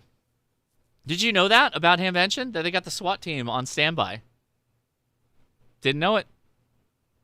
Yeah, someone could break a hip in that demolition derby. Yeah. It gets pretty rowdy in that outfield, I'm not going to lie. It can in the outfield, yeah. I actually agree with Oh yeah, so there's a number of people saying actually agree with this, betting there's a few pallets waiting to sell hot at Hamvention, and HRO will ship the first pre-orders the same day. Ooh. Didn't they do that last year? What radio came out last year? The 500? Wasn't it the 500? No. Or the year before? Or maybe it was 2 years ago for the 500. Before. That was the year before, and they shipped the pre-orders and then we're selling them. What radio was it? It's the 500. That only came out last year? No, it was 2 years ago. 2 years ago. Okay. The price that they're going to sell at Hamvention, if they actually had it, is exactly the same price you'll pay online. I guarantee that. There's no way you're getting a discount. Yeah, but because they did the same thing with the FT5DR. It was like $300 or something stupid at Dayton, but you could buy it online for that same price. Oh, I like it. Where's Dominic Toretto to do this heist? We're gonna heist out this pallet of FTXs. Yeah, that's what we're gonna do. So, Josh, I can drive a forklift. I can drive a Dodge Charger. I'll tell you what. Matt has a good point here. DXE apparently isn't shipping the Optima until August. He bets they'll sell the Field version next week, but not the Optima. So I've heard a number of people have talked about this, that they think that the amp is coming later, and that you might see the Field. You might see it live and real in hands. Don't know. There was people talking about it online. DX Engineering does have verifying in parentheses next to the ship date of August 3rd, so maybe that depends on whether or not you have an amp, which I don't. Wow, this is wild. We haven't had fun like this in an upcoming Hamvention in quite a while, so this is good. And MLNS had said that they got confirmation that they're getting shipped both the Optima and the FTX-1 at the same time, and they're both on the way. So that's what I heard. Maybe that's only UK. But yeah, that guy's just come back from the training course. Well, we did hear that Yaesu is aiming for a worldwide release. Like, it would be released to everybody at the same time. It wouldn't be like this country or whatever got it earlier than others, which is great. That's great. I love to hear that. Don't know. I mean, this is going to be an interesting week, right? I think that this week is going to be interesting. If there could be, radios that make landfall. I don't know. Again, don't know. Radios could make landfall, and you might see crazy Instagram posts and other wild stuff that happens. I don't know. Hopefully everybody, pre-ordered early. Again, this is why people pre-order, right? Is they want to be on the top of the list of people to get them. That's right. Why people do that. I think that it is fully papered. The FTX-1, the Field, so we're calling it the head unit, and the amplifier are all through the FTC or FCC. So this is all good to go at this point. I would say I don't think they'd be so amped up about an actual date and saying, hey, they're on the ship over here. What was that, last week before? I don't think they'd be saying that if they weren't FCC approved already. Unless the Houthis sink the ship, you know what I'm saying? Oh man, could you imagine all the hams? They'd be going the wrong way. The ham militia that would prop up to save our FTXs. Yeah, I think that as far as the Houthis kind of thing goes, they're going over the wrong ocean for that. I don't know the geography. I'm like thick. So we got an interesting comment. Somebody says that they're more hyped about the 600-watt KM3 KM POTA amp. What are your thoughts on that one, Dawn?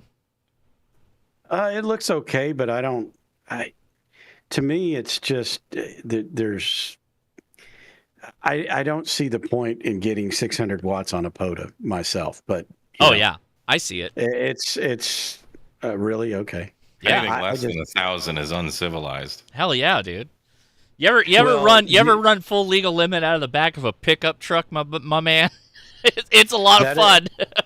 Yeah, we had to go to picnic benches, but yes. Well, no, we were only doing 1,000 watts. The other thing about that is, do you want to ask for that thing or get on the list and wait for a year and a half, 2 years? Oh yeah, the Mercury's that's the list. big. Yeah. That's the big thing I have about them. Now it is nice because Kenny pretty much touches every one of these things. That's good. But yeah, he just doesn't have the staff to turn them out. Snow cones is objection. We got objection on the floor. No list. They aren't doing a list. So it's just first come, first serve. Oh God, that you buy it, that's it. That tuner sells out in minutes, and this will be the same thing. This is going to be an interesting week, guys. I think we're going to have an interesting week on our hands. I don't know why you'd need it though. What do you mean? You don't need ham radio when it comes down to it. What are we here for? Well, wait, Eric. Actually, I will. Watts. I will. At 100 watts, I can get 100 QSOs an hour, no problem. Mm-hmm. But you could get more QSOs with 600 watts. I mean, I'm limited by how fast I can type, and if people want to chat or not. It's not really a power like. By the way, Eric, I was going to ask you, what kind of battery are you dragging out when you do the Hawaii contacts? I do a 23 amp hour or a 100 amp hour if I'm going to camp. Okay, well, I'm going to fly to Hawaii, and I do not. Oh, then BioEno 12 amp hour. Just bring 2 of those. I don't even think 12 is okay. 1. I think it got to be like 9 amp hours. No, you can do 12. I've flown to Hawaii with mine. But I flew back from Florida in February with a 12 amp hour. But you're not going to do. It's not international. Okay. I listened to your podcast when I built another battery box on Thursday, and I listened to your podcast, and it was 2 hours and 44 minutes, and I actually built the battery box before you were done talking, which is amazing. That sounds about right. Yeah. We talk a lot. So yeah, like with airline permission, they say you can bring on 2, 160 watt hour, which would be roughly 12 amp hour. Yeah. So but it's 9 amp hours generally the point. Yeah. How do you get your batteries, Eric? Is there something special you have to do? Because Todd is saying he's having trouble. There's a couple of tricks. One is you scour Amazon and you find a battery that they forgot to put the list on, or the thing that says they won't ship it.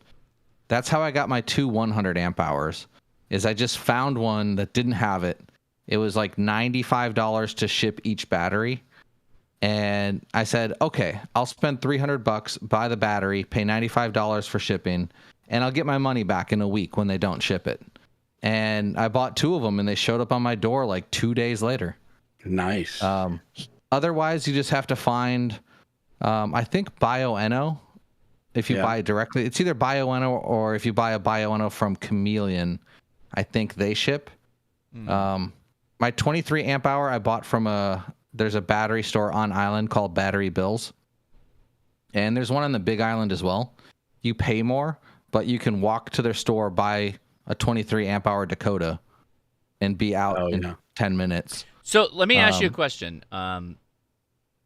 You're using. So I kind of want to fly under the radar with the 9 amp hours. Can I probably can't get full 100 watt out on 9 amp hours for very long, can I? So you can. I think I get about 3 hours with a 12 amp hour, like 2.5, 3 hours. Okay. What if I was? So I'm going to the Big Island. I'm going to the Big Island, and there's quite a number of POTAs on the Big Island, and I'm gonna. Oh man, I'm gonna have to pack like a solar system or some kind of charging setup in, and then try and charge in the vehicle when I'm going between POTAs. This is gonna be a lot. Power film?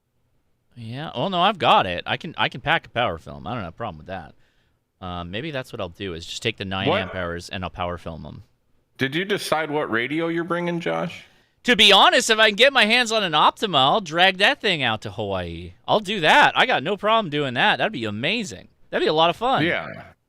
But if I can't, then now it's like, I don't really want to carry a 100 watt base station to Hawaii. Why don't you take your 891 out of the car? No, I'll just take the 857 if that's the case. Josh, you've got an 857, yeah. Yeah. I have a perfect solution here.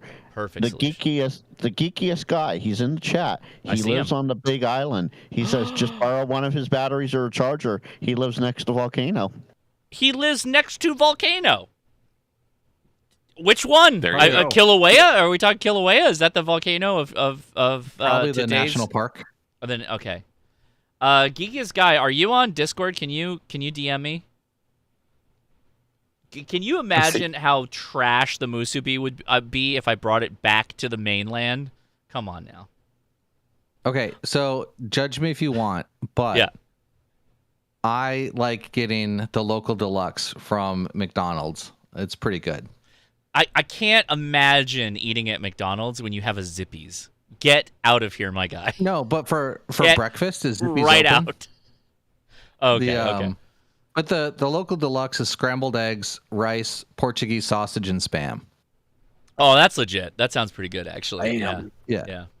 If anybody doesn't know this, one of my most sad things about living on the mainland is that we don't have Zippies. I want a Zippies in California so bad, and I know they'll never put one in California. They'll never put one on the mainland. If you go to Hawaii, there's please one in get Las Vegas, I think. There's not a. Have we had this talk before? There's not a Zippies in Las Vegas. There isn't, right? Pretty sure there is. I think it was literally you and I having this conversation before. Yeah, there Hello, is. Josh. Yeah, no, you're right. Las Vegas. I don't. It says opening March 25th, 2025. Oh, it's not open yet. It's not open yet. It's not open yet. It says opening March 25th. It's in May already. All right. I don't believe it until I'm there. It's already open. It's on the website. Why would they put a Zippies in Las Vegas? Like, put it on the coast. Like, put it on. Come on, man. Give me what I need. And Josh, Geek says he got you Volcano National Park, and he'll DM you. All right, I think we're staying over in Hilo.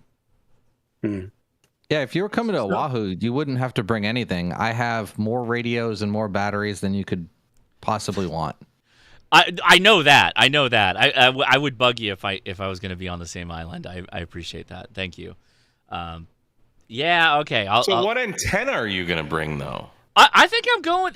Well, Eric's already speaking my language with the proper 25-foot vertical, and just tune it for resonance. You got to get that low takeoff angle to get in the States. I think that's what you've been using, right, Eric?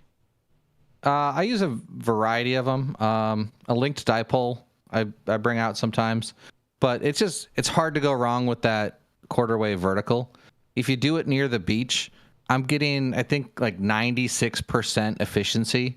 Like when I hook it up to it's basically all my RF is going out. Yep. So I'm bringing my little antenna tuner. I'm going to dial it right in, and I'm going to be working contacts. Now I have are you doing single sideband? You are. I saw your post on POTA. Yeah. Yeah, I used to do quite a bit of FT8, but I found that when I do POTA, it was only like 46% of my contacts on FT8 from a park. The other people are even registered with POTA. So I was like, well, I'll just do sideband. The people that are hunting me want POTA. And then I just do a lot of FT8 from my house because I make the same number of contacts. And I have a bathroom and a refrigerator. So. Nice. Yeah, now I just essentially I just do sideband from the park and FT8 from home. My son is calling me. There you go. Hello, Josh. Hey, Clint, how you doing? What's up? Not much, man. I'm studying for my journal. I'm still studying. I am doing good.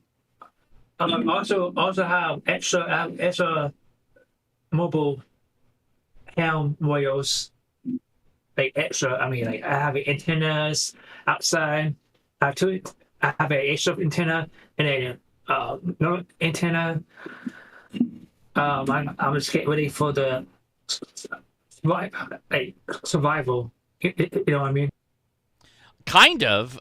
Do you have a question for us? You have a question, or otherwise we got to go back to the conversation we're having because I'm going to be on an island here not too long in the future, and I'm trying to be ready for that. So I'm asking my own questions tonight. But do you have a question for us?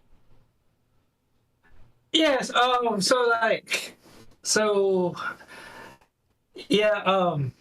What is Be honest, I don't know. I still like want to ask a question, but I forgot.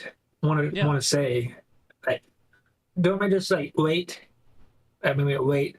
I didn't ask my question. Maybe like I want to waste time.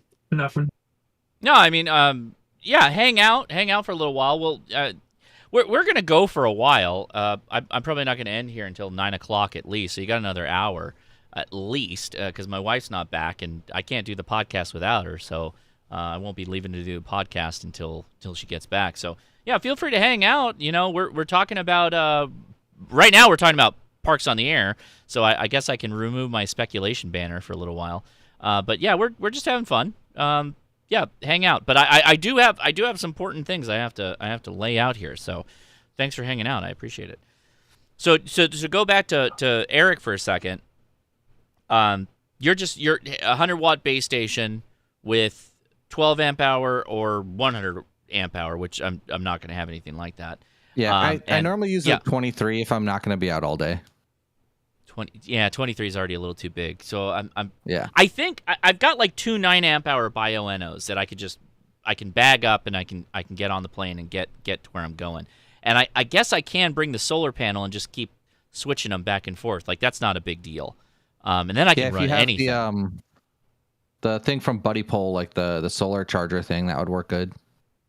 I do have that. Yeah, I do have that. Maybe that's what I'll do. My wife's gonna be all mad. She's like, "I like to use your extra space in the suitcase, but you filled it with solar panels and batteries." Here's the great thing: you're going to Hawaii. All you need to bring is all she needs to bring is sundresses and swimwear. Like the weather's perfect. So no coats, like no pants. You're good. Yeah, no, I always go pantsless when I'm in Hawaii. That's why there's many islands I can't go back to now. No, okay, I don't mean like don't wear anything. I'm just saying like shorts. Like that's the joke, Eric. That's the joke. Okay. Eric didn't get the joke. Okay. Paul wants to know which airline you're flying. Why are you trying to track me on ATSB? No, I'm not telling you Paul. Well, he was in here. I text me, DM me. I'm not. Jesus Christ, come on. Well, you know, he works for an airline like Bill, so maybe he has some insider. It's not American. If it was American, it's not American. I think I've flown American one time. Nothing against American, but they're not on my. They're on my my list. I have. Well, anybody. I think most people know who I'm. Who I've got points with. Josh, what is your social security number? I am not flying United. I only fly United when I go to Utah. That's the proper Latter-day Saints Airlines.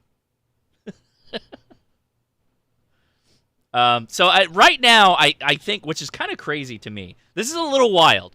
So if I had, okay, I've got 3 options, and so let's talk about this. I got 3 options. I'd like to hear everybody's thoughts.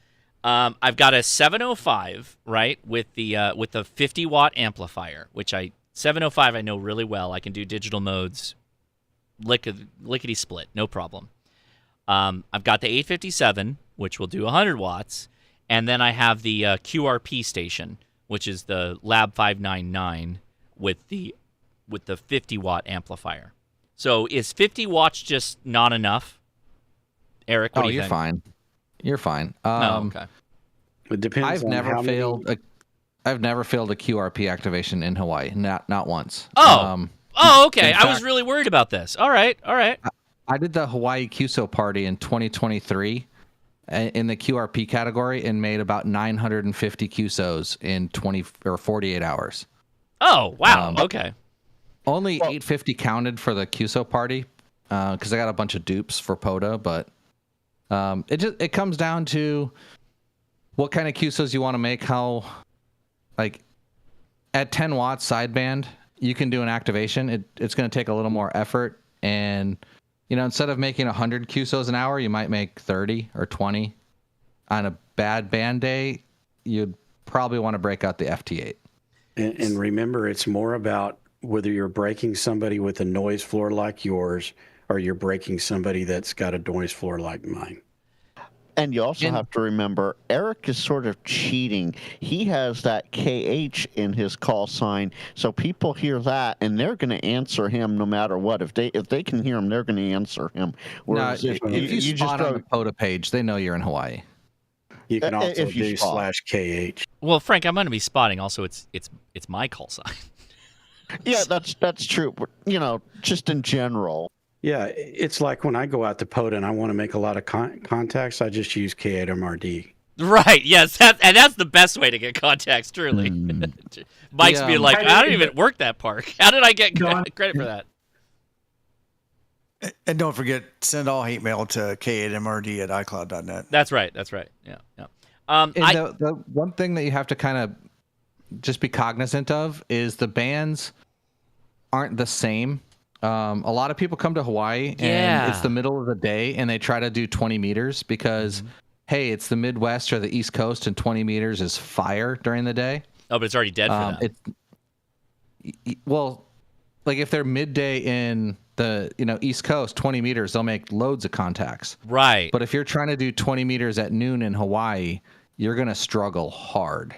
So what do you generally use? Are you on 40? So I'll give you like the pro super secret tip. Okay, I need it. Yeah. Go on 10, 15, and 20 and plug in the FT8 frequency. And just wherever you see most signals, just use that band. Oh, okay. All right. I like it. It's probably 15 during the day is where you're going to have most luck. If 10 is open, 10 goes crazy. When it's never not open, but if it's good, you're going to have a massive pile up on 10 if 10 is doing well. Go ahead, Don. Sorry. When do you pick up those boys in Japan, Eric? Anytime. Not so much on voice, but if you're on FT8, you'll notice something called the JA wall. Oh, yeah. Basically, if you are heard by Japan, it's just a pile up every single time because there's a lot of people in Japan. Yeah. But Rolly's kind of about that. What you can do though is because Japan's a couple of hours behind, so let's say if you're in the morning, 20 meters will be open to everywhere. But once it starts hit about 9 or 10 o'clock in the morning, you get something that we call the doldrums, where the bands just kind of die out until about 2 o'clock. You can work 15 and 10 if they're doing pretty good. But if you think about it, the bands going east are going to be different than the bands going west because it's 3,000 to 4,000 miles to each continent. So if you're on 20 meters, let's say 4 p.m., between 4 p.m. and like 7 p.m. Hawaii time, 20 meters to the mainland is amazing. It's dark on the East Coast. It's like 10, 11 o'clock, maybe even midnight on the East Coast, but they can still hear you on 20. Yeah. Okay. And then if you stay late until after sunset, you get Europe waking up over the North Pole. So I need speed, I think, because my wife is she is okay. She's mainly ADHD with type A, like personality jammed in there, in the sense it's like, oh, let's have a nice relaxing Hawaii vacation. She's like, okay, are you going to plan some of it? And I was like, yes, every day we will do a historical thing or some kind of a landmark or a national park. And she was like, okay, great. And then she sat there and she's like, only one thing a day? Are you kidding me? And she kept adding stuff to it. And so what started out as just like do a park a day, she mapped the whole island, and she's like, you could probably do these 4 the first day, and then the next 4 on the next free POTA day, and then drive. Literally, I'm doing a POTA rove now because of my wife's like, I bet you can do it, and now I don't want to let my wife down, so it's like, oh, okay, here we go. Versus me just like, how do I find a park that is also adjacent to a bar that I can get a Mai Tai kind of thing, right? And sit on the beach. That's not what is in the cars right now. Now we're like hustling. We're hustling for activations. But yeah, that's what's become of my Hawaii vacation, is that now I'm I'm trying to get as many POTA as I can under my belt. Yeah, afternoons and early mornings are going to be your best bet. Midday, we have that thing like some of us call it the doldrums, where it just gets slow. Just there's so much ionization over the, like, I don't know if it's ionization, but there's a lot of absorption. But mid-afternoon is really good. Yeah. And it's just amazing if you're doing POTA on the beach and you're watching the sunset.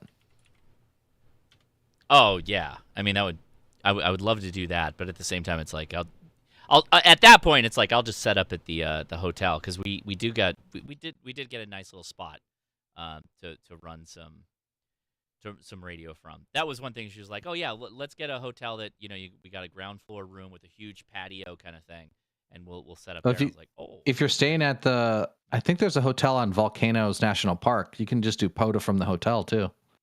Oh, can you? We're not doing that. Can you though, considering it's private property? Anyone's in the park though. Yeah, but you could walk out away from the property. Yeah. Okay. Well, also the hotel, I think if it's in the national park, it's owned by the national park. I don't think it's private property. Right. That'd be like doing it at the lodge at like Yosemite. Yeah, because you can still be in the park and still activate from within the park. So yeah, because I don't think the hotel is like a Hilton. Okay. Yeah. Did you tell Leia she doesn't need to be in a hurry? You can always come back. No, Leia's not. She doesn't want to go on these POTAs. She just wants me to go on the POTAs. She wants me to get the accomplishment. She's gonna enjoy herself, like chilling, wherever at. Right, but you were talking about her piling up a bunch of things to do. I mean, you can always come back and do some of them later, so another time. What? Come back to Hawaii? Oh, sure. I mean, sure, yeah, but that's not how any of this works. There's no tomorrow is not guaranteed. You have to capture carpe diem. Yeah, my wife wouldn't buy that either. No. Yeah, the geekiest guy he's gonna room and board me, give me batteries and food, and we're gonna be all set. So worst case scenario, I'll be live streaming from Hawaii in the future, because Leia's like, you're not coming back. You're not coming back stateside, and I'll just be hanging out. I'll be island boy.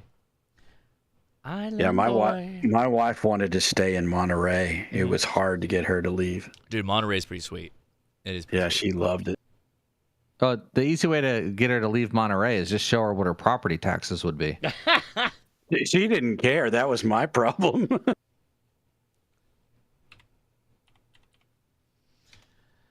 All right. Let's see. Where are we at now today? Oh man, we got a lot of people in the chat. So let's take a minute here. I know we had kind of a disjointed after chat, but I want to say hi to our YouTube friends. So first, N6 ARA, is he hanging out with us? Is he there? Do we have a wild aura sighting? Well, he is there. He's muted, though. Oh, he's muted. All right, well, he's just hanging out. We'll come back. I have unmuted. Oh, Aura, how you been, man? How you been? I'm good, man. How are you? I'm over here just like cranking away, getting a bunch of our products ready for Hamvention. I've got like a bunch of tiny paddles and mini SWR meters and things like that. Just getting that all ready for the booth that myself, Adam K6ARK, and Joshua from Tuflin, we got a booth 5004.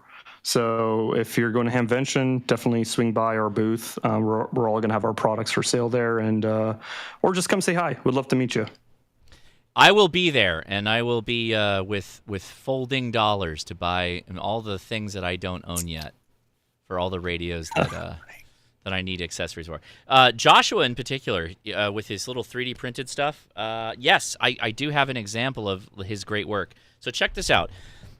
So this is the Currahee, right? The Currahee. So he makes this little top panel, and he sends you the screws. The screws replace the screws that come with the radio, and then you now have a little top mount. And it's flush. It's really nice. He makes this for a lot of the major QRP radios. Big fan of it's Tuftin, but it's spelled like Tuftalin. So it's in fact I'll pull it up here. Hold on, let me get the website up. Oh my gosh, how did I not know that? I didn't know that's the proper pronunciation. No, I was the same. It was Adam that corrected me. So yeah, you're with me, man. You're totally with me.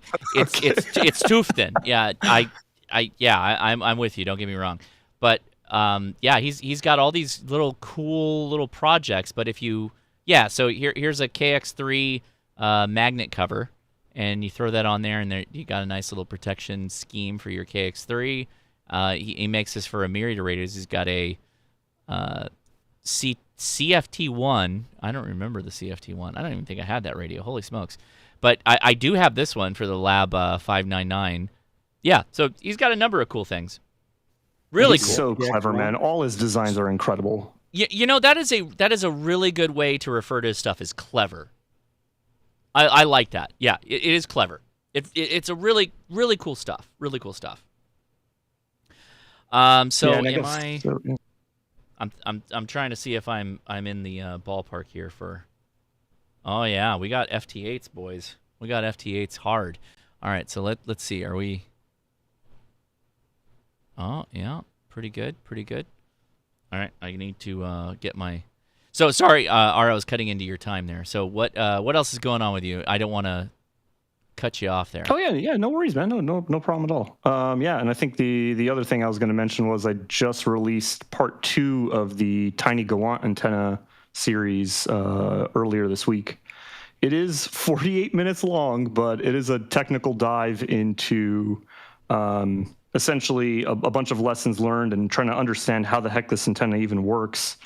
Because it's kind of a bit of a mysterious antenna. It's super popular in Japan, but there isn't much documentation about it that I could find. And there's been a lot of experimenting going on with it, and then also adding some integrated features like a little SWR indicator into the antenna. So cool. That was a ton of fun to film, and that came out earlier this week. So excited to share that with the world. I think I screwed up on getting your. What's your YouTube channel? Let me pull up the image for that. I dropped it in chat. Yeah, I didn't. I wasn't fast enough. It's N6 ARA Electronics. So there you go. There's my guy. So yeah, check him out. He's got a lot of fun stuff. So make sure you go check that out. All right. Next is I think it's Bill. Ham Radio Tectonics. How you doing, man? What's going on? I'm pretty good. How's my audio now? Fantastic. It's like you fixed it just waiting for your turn to talk about your YouTube channel. Crazy, man. No, I'm kidding. I'm kidding. I'm glad to be here with you. Thanks for the shout out. And I watched N6 Ara's video on the Gallant, and I was curious, and I love fiddling with those kind of things. So I just took the time to watch somebody else fiddle with it. Interested to see how it comes out. I'm not going to stay on long. I want to thank. I went from I picked up a bunch of subscribers. I did a sort of a talk about making antennas, buying stuff that will last you a lifetime. I think I called it the lifetime antenna. It wasn't clickbait. I really meant that. And I got a bunch of subscribers off that. And I just want to say thanks. And working right now on the 34-foot vertical telescoping whip from Alpha Antennas. Kind of like that idea. But right now, excited to see you guys at Dayton, Xenia. And that's about it. Name's Bill, K0WHW. The channel name is Ham Radio Tectonics. And thanks for letting me chat for a little bit. Well, I love hanging out with you, Bill, so I'll see you here shortly. Very excited to do that. Can't wait. Yeah, Can't me wait. too. Me too. All right, who is next? Let's see. Thank you, Frank, by the way, for putting all this together. So Chase is, go ahead, Chase. Are you there? He gave me just straight first name, so I'm just working on a first name basis here. That's KI5IRE Ham Radio. Him. He is muted, but Maybe he's here. I don't know. Maybe. Oh, he says PTT is not working. Oh no, so. Chase, drop your channel and I'll give you a shout out. But thanks for joining us. I just dropped. Oh, I dropped look at that.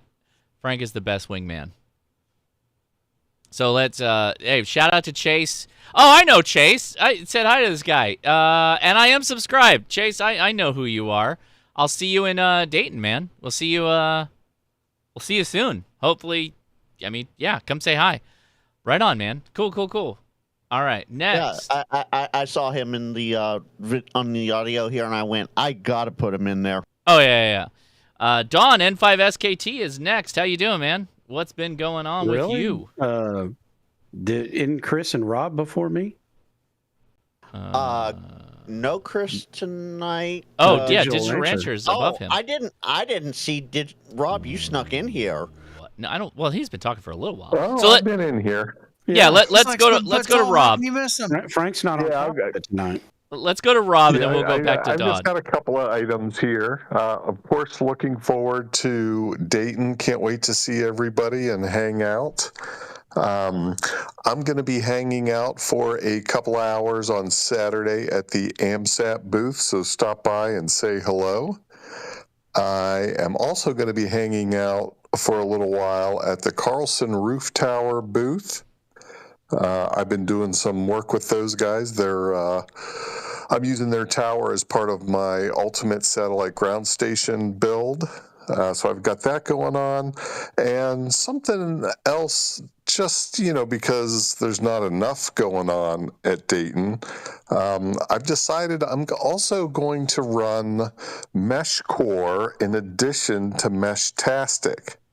So if folks want to try yet another mesh technology, you can take your T1000E or your TDEC or any, most of your other radios, and you can flash them with something called Mesh Core. And so I'm curious to see how Mesh Core stock compares to Meshtastic, kind of the curated version that we've got from the folks over at Meshtastic. So that'll be something, just add another thing to the Dayton pile. I think I don't know much about MeshCore. Can you tell me, give me a elevator speech on MeshCore really quick? Yeah, it's a similar type technology. It works off of LoRa. They've got an iOS app. They've got an Android app. They've got a different approach to routing. Mm-hmm. And so supposedly they handle routing in more dense locations, quote, better than Meshtastic. I think that's one of the reasons why I want to test it. We'll see. The proof will be in the pudding. Right. So, I don't know about you guys, but I've got tons of these LoRa radios laying around. So, flashing another one, and they've got a web flasher, works very much in the same manner. So it's easy to do. If you have an extra radio and you're coming and you're bringing your Meshtastic, throw Mesh Core on one. And I'm going to post a video here probably tomorrow or Monday. I'll share the QR code for the channel I'm going to have running there at Hamvention, and we'll see. Let's compare them. We'll see how it does. Yeah, it's so easy. Cade MRD can do it. Mike, you can definitely do it, brother. I've decided that I'm bringing a Meshtastic WizBlock device, the MoozyWorks, one of the MoozyWorks. I'm going to give it away. So I'm going to set it up as free, come take it, and I'm going to hide it somewhere, and I'll post on my social medias like a picture of it, and I'm just going to give it away. So there you go. Yeah, you guys can get your own Meshtastic. You just have to find the one I hid somewhere. No, it won't be at Jason's trailer. It will not be. Speaking of that, Josh, yeah. I feel somebody asked me a couple days ago, do we know if Jason, my arch nemesis KM4ACK, is doing?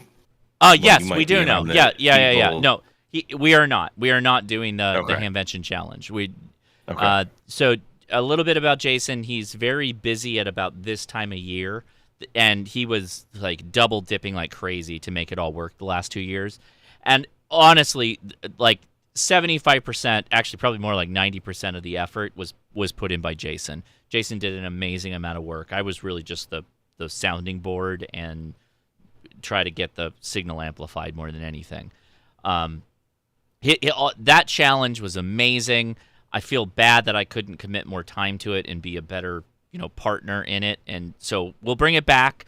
Ray Novak has already told me, he's like, yeah, we love it. Keep it going. We'd love to keep helping you out with doing that. So it'll come back in the future. We all need a little bit more time. That's largely both of our problems. You know what it is like, we'll see you all in 10 years when we're all retired, and then we can just do whatever we want, and we can just explore all the stupid spaces.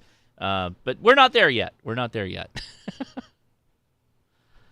Aaron. Yeah, Aaron says, Josh, be sure to stop by the booth for your CW key. I didn't forget. I got my money in my pocket. I already pulled it out just for you, buddy, for my CW key that he made. Aaron makes some fantastic keys. Aaron, if you want to drop your... So beautiful. Yeah, I think you got to drop it on Discord, though, Aaron. Drop it on Discord, and then it'll actually pop up on the chat. So, yes, I got a CW key from Aaron with my actual logo on it. And I saw him make it. I think I saw him make it on his Instagram, where he does live streams where he's laser etching all these keys. And also, Adam K6ARK has already 3D printed a bit of a change, bit of a modification of the what do you call them? The arms of the CW key, and they're really good. Like Aaron, I like his little pads a lot. You might want to maybe min-max the options there on that one. They're pretty good. So that's my point of view. All right. Well, thank you, Digital Rancher. Appreciate you. So that means that Don N5SKT is next. How you doing, man? I'm doing well. Do you want to go back to Chase real quick, or because I sent you a couple messages. Oh, there, sorry. No, it's not a problem. It's my bad. Hold on.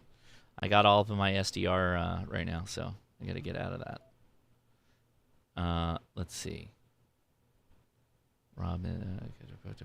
Chase. All right, Chase, are you back? You there? Yep. Finally all got right. PTT working. All right, bump that. Can you bump the mic a little bit, or jam that thing right up in your mouth?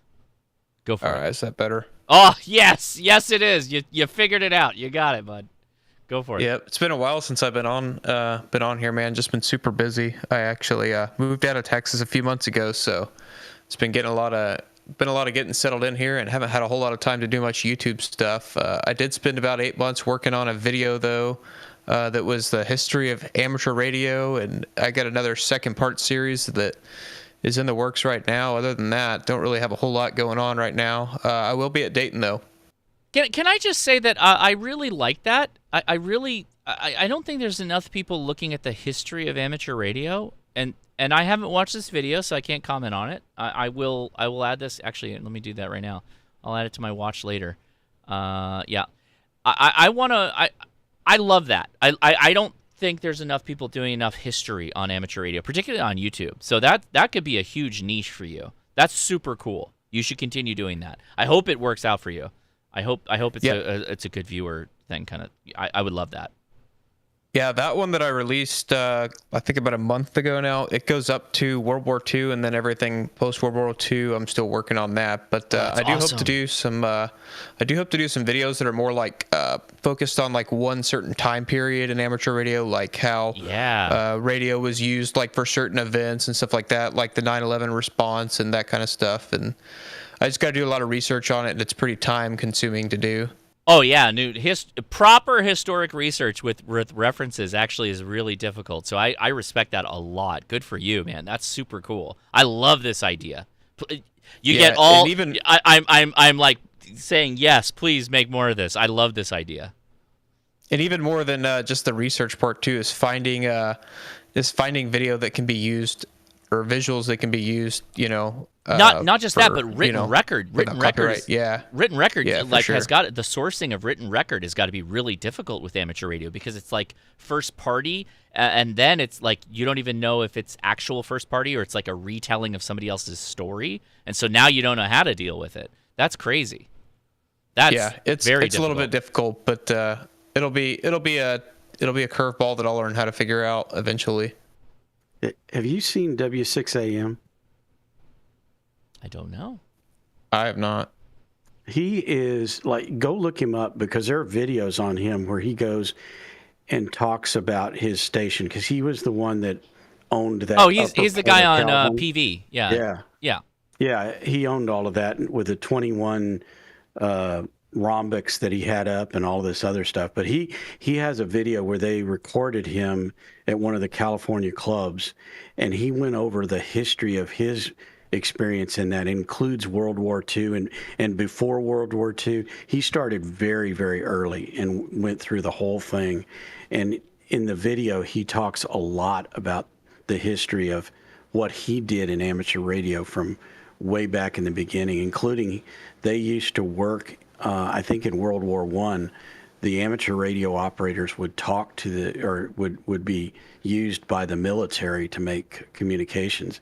And also back in the early days of amateur radio, they would sit around and talk to the guys in the commercial stations. Radio to radio. So let me give a bit of context to what Don's saying. So his station was so powerful during the time where amateur radio operators used to help transcommunicate for troops, particularly like during Vietnam, for phone communication. Like he ran phone patch, like he did a lot of stuff. And so I'm pointing at the top of this like it's a topographic map. He's at the top of Palos Verdes. Palos Verdes in California is a many multi-million-dollar location to build a home today. And that is the tippity top of it. And he had a tremendous footprint. That footprint that he had antennas that he largely built out of telephone poles as hoists and all that stuff is gone now. And it's been replaced with many homes, all multi-million-dollar homes. So I just want to put this into perspective that where he was at in California, in the South Bay area, was one of the best possible spaces you could have set up an antenna farm that he had. And he absolutely had one of the biggest signals on the air, period. Amazing. There's a part of that, I think, that remembering what he said in the video, he bought that property with those antennas already there. It was a shortwave station that he bought that was sitting there. Maybe. Either way, respect. Like whoever sold that land could have profited ridiculous, because it is now the properties that are sitting on there. Just think of every small-ish. I don't even know what the sizes of the properties are. We could look it up on Zillow. We could probably we could probably figure out this area. I bet we could. That might actually be kind of fun to pull this up on Zillow and see what the properties go for right now. But this is all multi-million-dollar homes right here. And we're talking about is this? Palos Verdes. PV is it's called down south in the South Bay. And as if it's not clear enough, when Josh says South Bay, he doesn't mean Silicon Valley, South Bay of San Francisco. No, Southern California, South Bay. Yeah. Yeah. People can get that confused, I've found out. Yeah, so, okay, so if you haven't been to Southern California, specifically Los Angeles through Long Beach into the OC, we're largely on a flat basin-y area. And there are mountains that are on the Los Angeles, the Los Angeles mountain areas and all that stuff. It's mostly flat, but then right as you get to the ocean, just outside of the Port Authority, where the port is, all the ships coming through there, all that stuff. But then just to the west of that is this outcropping land mass. It's a mountain kind of in its own right. And that's PV. And there's just so many houses that are packed on it. And they are worth a ton of money because, it's the only area like that kind of in the South Bay. And so people will pay tremendous amount of dollars to live there, even though there's only one or two roads in or out, because you're literally landlocked. Half of the backside of it is all just ocean. So you have to drive around to get out of there. It's kind of its own thing. but like stupid expensive houses. Like when people say Malibu, like it's like Malibu level of houses, that kind of thing. Anyway, there you go. What yeah, am I might have to do about? an episode on that. You should. Yeah. It's a really cool story. It really is. I'm going to drop the video and go watch it. I mean, I think it's about an hour or so, but he goes over how he came to have that property and all of that, and he literally stole it because the station that was there had gone bankrupt, and so he managed to get it. He tells the story, and I could have 1,000 things wrong, but a lot of those rhombics were there, and he set up the switching, and they show inside his shack and everything. It's just a fascinating video. Just to give a quick idea here, I just did a quick Google search just to check it out. Apartments, one bedroom apartments start at $2,200 a month in that neighborhood. Yeah, it's insane. Like nobody's living there. I'm not living there. Yeah, I was looking at the like zoomed out Zillow map where they just like throw prices on like red dots. The lowest I saw was 1.1 mil, and the highest I saw was 21.5. Yeah, and he was at the 21.5 because he's at the tippity top of it. Like his antenna station was at the tippity top, which is like crazy. And I think when he said when I believe when he bought that had 121 acres that came with it. Yeah, that's crazy. That family must have made out like bandits. I hope they did. They should have. By the way, I definitely have followed Aaron's keys, but I'm going to do this. It's because I'm on Windows right now. But sidetrack a little bit.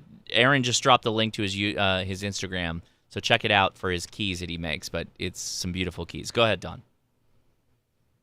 Oh, I'm sorry. That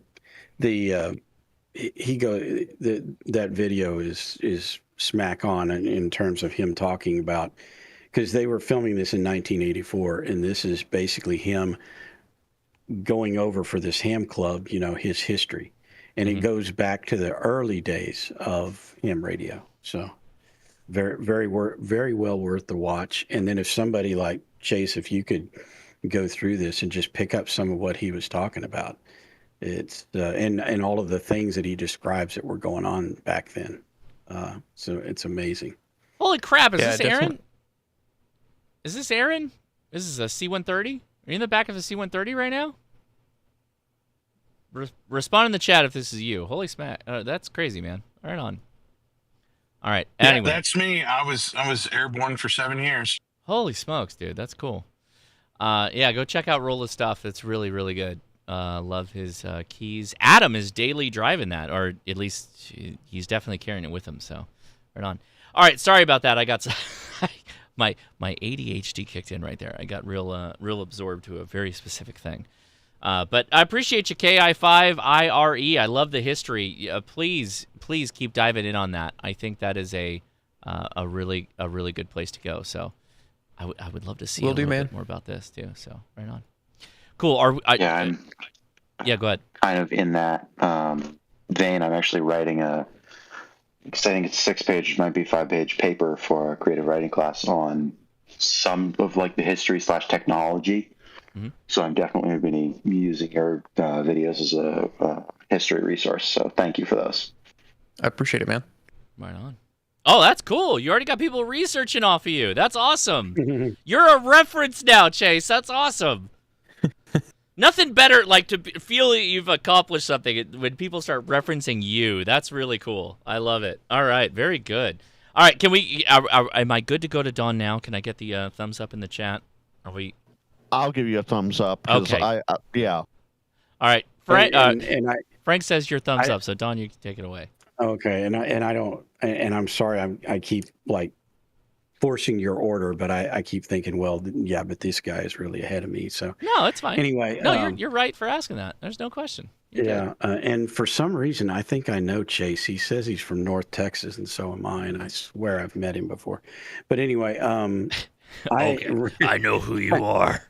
Well, I swear I've seen him maybe at one of my club meetings or something, or somehow. But anyway, I have not done a lot YouTube wise or even radio wise, other than, and I'm going to mention this here because it's such a great thing that we do here, and that is the 40-meter net. Yeah. Evan just does such a great job of running it and putting it out there and trying every week to. And the conditions were horrible last night, and he always just soldiers through. And shout out to him and all of the guys that help that, and that if you can join us on the net, please do. But so that's about all I've done in the last couple of weeks, because work right now is just killing me, and it looks like it's going to be that way through August, which means I can't go to Huntsville, which I was hoping to do this year. But anyway, I do have a couple of things that I've got planned. Oh yeah, the other thing is my zero turn keeps breaking on me. Okay. Yeah, I that's taken up most of my weekends the last few couple of weeks. But I do have some videos that I've got planned. I put up another doublet. I want to, show that, because I don't think I'd never heard of it before. Chuck says he did, but and that he has one, I don't know. But I'm gonna go over how I've put that up and how it's working, because I think it's working pretty well. It's a commercial one that I bought. Then there's a lot of things I have to do around here. And I know Bill was asking me, like, what am I doing? I've got all these plans. It's just a couple hours in the evenings. Now the days are getting longer. So hopefully I can have more content over the next few months, because I can get out where it's not black outside and actually work. So, Don, consider this for a video option, right?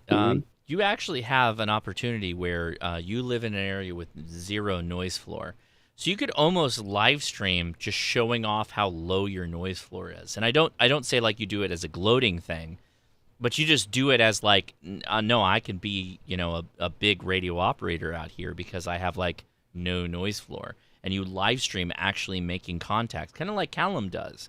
But you have like no noise floor. So you could actually pull down some tremendous contacts and be able to capture those live, which would be really, really fun for people, I think. Yeah. I mean, there's got to be people that are interested in that.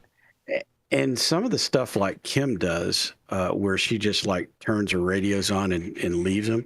Because what I do during the day, but I've got that problem to solve with the Mac. But what I do during the day is I'll leave my 7300 running, connected up to the doublet, and I mean that thing just it hears everywhere. And when I do get a chance to slip over here into my non-work position and run a few FT8s, I get tremendous contacts, because I usually just sit on 12, and at night I'll sit on 160. So, 80 now, because 160 is kind of dead because of the time of the year. But yes, and the thing, like I said, I mean, how many people have almost a zero noise floor on 160? Oh, I mean, that's crazy. It's yeah. And my verticals will not do that. When I'm running a vertical, it's like S3 to S5, which is good, but you put that delta loop up and it's like nothing. And yet I'm hearing DX on 160, which I would never have expected to be able to do. Don, I have a zero noise floor. When, Frank? Right now, actually. It's because my antenna's unplugged. That's what I was saying. Yes. Yes. Very good. Anyway, I'll let Frank have it. Or no, is it Frank or Tim? Yeah, Frank. No, there's one before me tonight. Eric. Yeah. Yeah, that's true. Okay. Yeah, next is Eric. How's it going, man? Thanks for joining us. Busy. So I got back from being overseas, I think like 6 weeks ago, and now I'm packing up my house to move out of country. So it's just pure chaos at my homestead here. Yesterday, I think it was yesterday or the day before, I put out a video on my full duplex FM portable rig for satellites. I have something that I haven't seen anyone else use in that video. It's basically like an ATAC pouch, so I can monitor the position of a satellite in real time, and I never have to hunt around looking for the bird. I know exactly where it is at all times. Well, that's cool. So it just goes over that, and then hopefully in the next week or so I can film like how I use it, and then it'll just be packing up the house. I have a shipment of my stuff going to California for storage, because apparently where I'm going, I'm going to have a really small house and not even allowed to take my car or my washing machine or any of that stuff. So yeah, then I'll be on the mainland for a little bit. Hopefully I can record some videos doing some FM satellite passes where, I'll actually be able to talk to people, more than just California. Mm-hmm. So that'll be fun. Right on. Very cool. Well, I did an interview with Frank too. I forgot to mention that. I did an interview with Frank yesterday, just talking about portable satellite operation. Very cool. Right. Well, I'm taking your tips on POTA from the island, and we'll see how it goes. I haven't decided yet on what I'm going to bring, but I'm definitely gonna. The 705 with the amp is a pretty decent choice. You think so? Especially if you're going to bring 9 amp hour batteries. Yeah. Because it'll have lower receive draw. I know Mark, who's on Kauai, that's what he uses. He uses the 705 with the Lab 599 amp. Mm-hmm. And he has pretty good luck with it. He normally does at least 100 contacts per activation. Oh, okay. All right. Well, then I won't worry so much about it. So I have the whole amp set up for the QRP station as well. So that was on my list of things to bring. Either one. Maybe I'll just make it the 705 and keep it simple. Don't know. Yeah. Yeah, I mean, on the 705, I usually average 25 or 30 QSOs at 10 watts. Oh, wow. Okay. So you're easily activating. Yeah.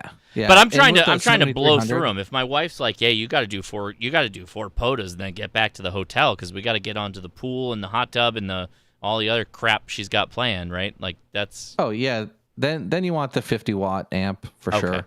Okay. I will bring that for you sure. Shouldn't. If the bands are okay and you're on the right band at the right time, no worries.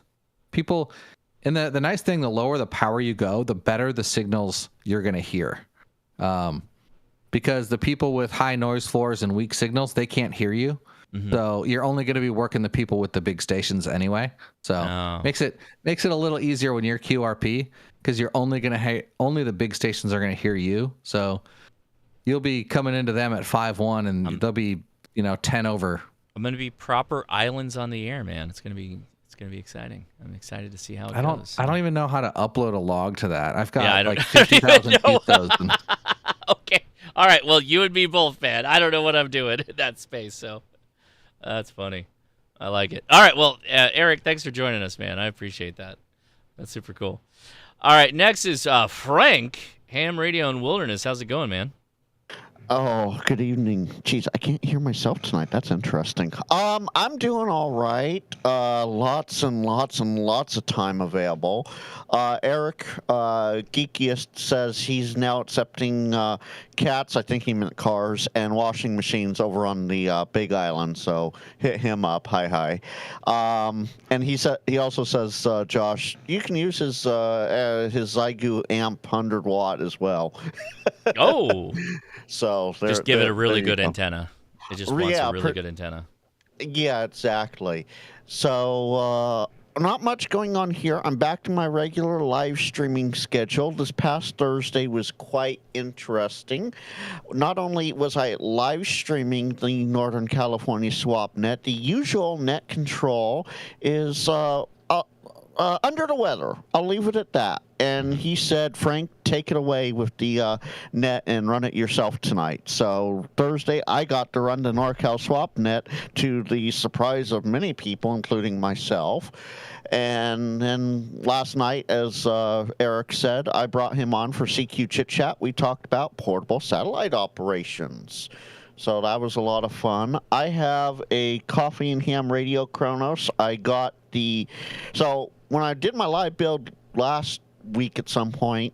I was missing one magnet wire and the S-beaner for the kit, so I had to wait for Chuck to, mail what could have been brought up in a day from his house to mine to get here. So now I have 2 magnet wire, and I'm going to do a live stream build of the Kronos, which is their Rybakov vertical as a permanent install. The Poseidon is their portable one,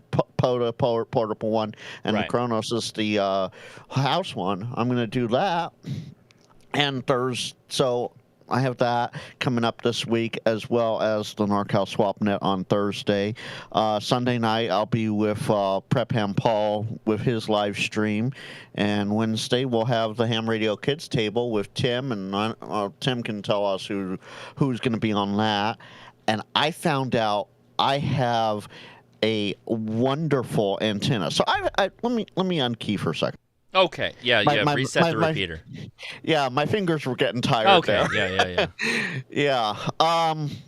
So back in 2017, there was a silent key estate where the widow just had the tower and a bunch of metal parts left, and she put a call out to the club I'm in out of Reno that said, if you can come pick it up and take it away, it's all yours, no cost, just come get it. So I got a Roan HDBX48 tower with a whole bunch of metal pieces that I knew were antennas. I just didn't know what kind of antennas other than HF for the price of gas from the Bay Area to Reno and back, basically.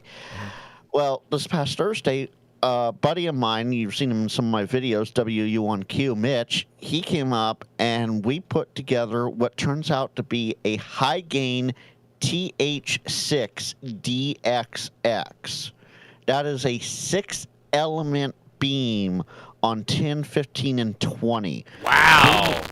Yeah. Oh, there you go. I think you're crackling, Josh, so I'll keep talking while you reset. Okay, go ahead. Keep talking. So it's a 6-element beam on 10, 15, and 20. 24 feet of boom, and the longest element is 31 feet. That is a monster of an antenna, and I'm going to have to figure out how to get it up without the neighbors complaining. As it is, I'm getting complaints from the family, but that's another story. So with that, NorCal SwapNet's Thursdays at 10 p.m. Central, 8 p.m. Pacific. Every other Friday, so second and fourth Friday is CQ Chit Chat, and the first Friday of the month is Q and AMA for me. So come on by, say hi. I'm going to hopefully get some videos done sometime between now and then, because at this point I have all the time in the world. And in case you missed the message, Jonathan KM4CFT is in the chat, and he does have something he wants to say, so he goes after James.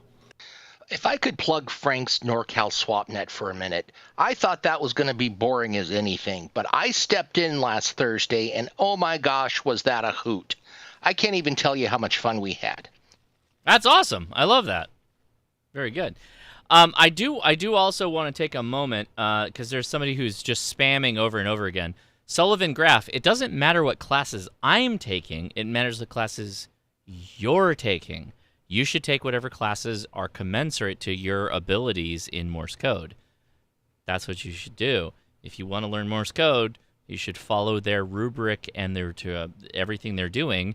Just go learn Morse code. You don't need to worry about what I'm taking. I don't know why you needed to spam that multiple times, but thank you. There you go. Go just do what they tell you to do. If you've never done CW before, start in the early classes, and if you're an intermediate, then go up the list. There you go. All right.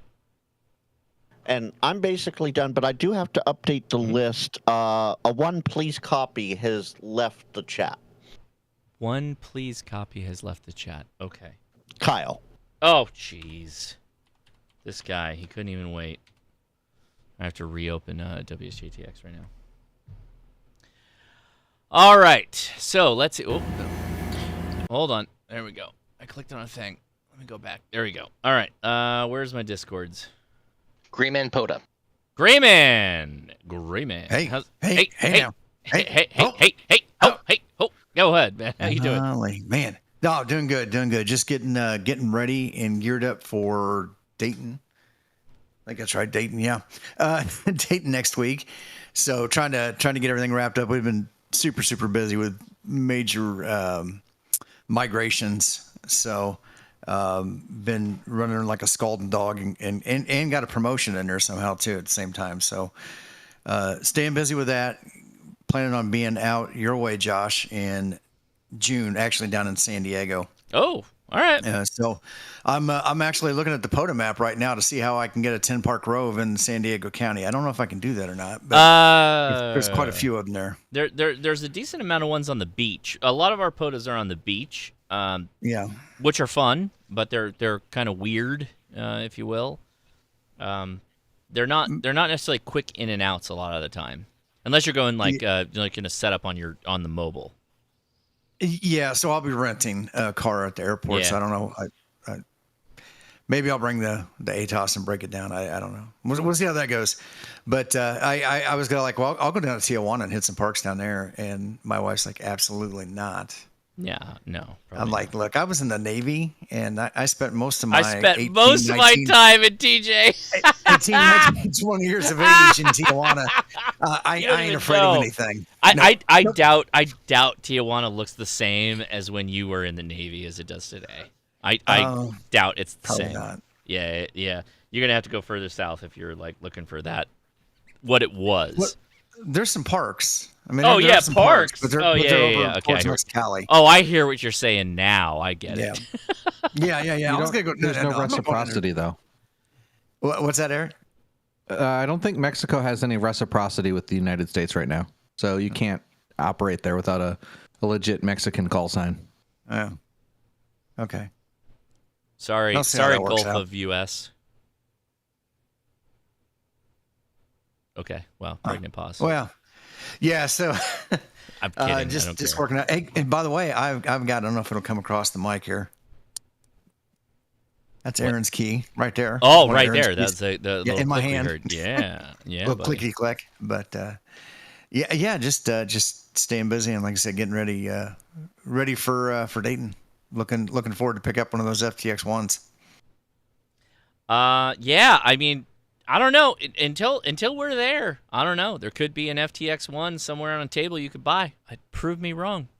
Could be it. Probably went out there in the swap meet.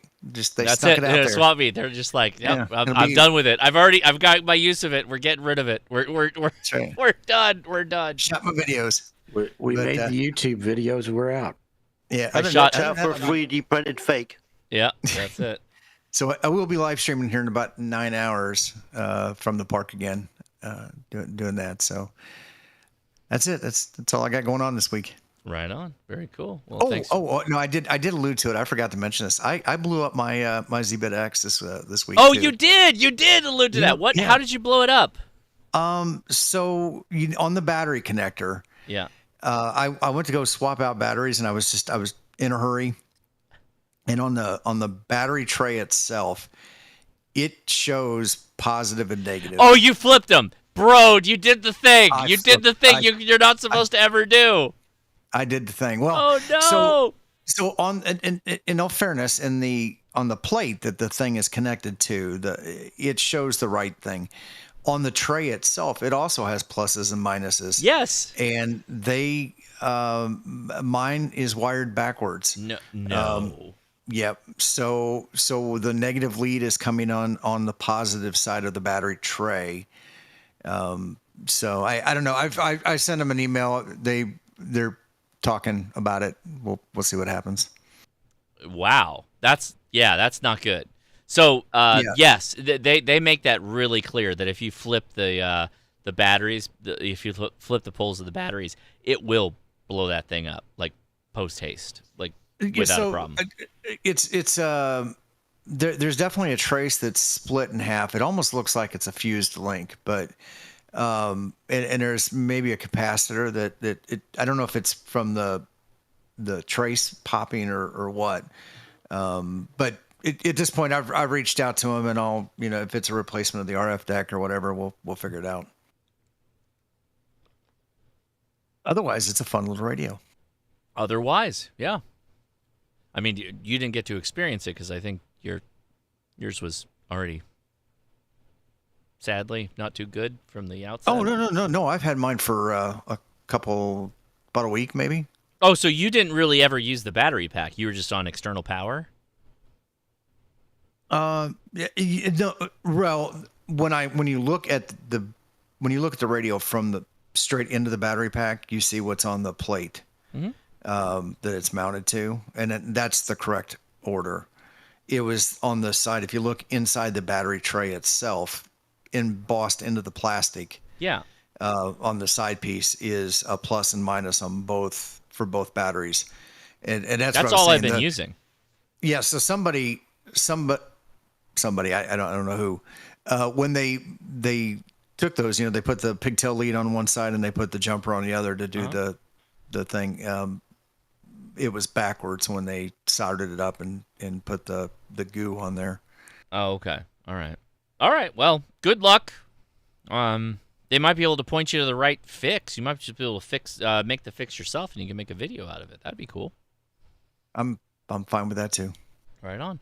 Well, thank you, Grayman Poda, for hanging out with us and sharing your tale of amateur radio. So who is next? Let's see. Next is James, Quirky QRP, the maker of the biggest desk mat I've ever seen in my entire life. Holy crap, dude! Are you there? Hey, I'm here, Josh. Yeah, thanks for that. I had to put it in my live stream for the camp out. It is insane, dude.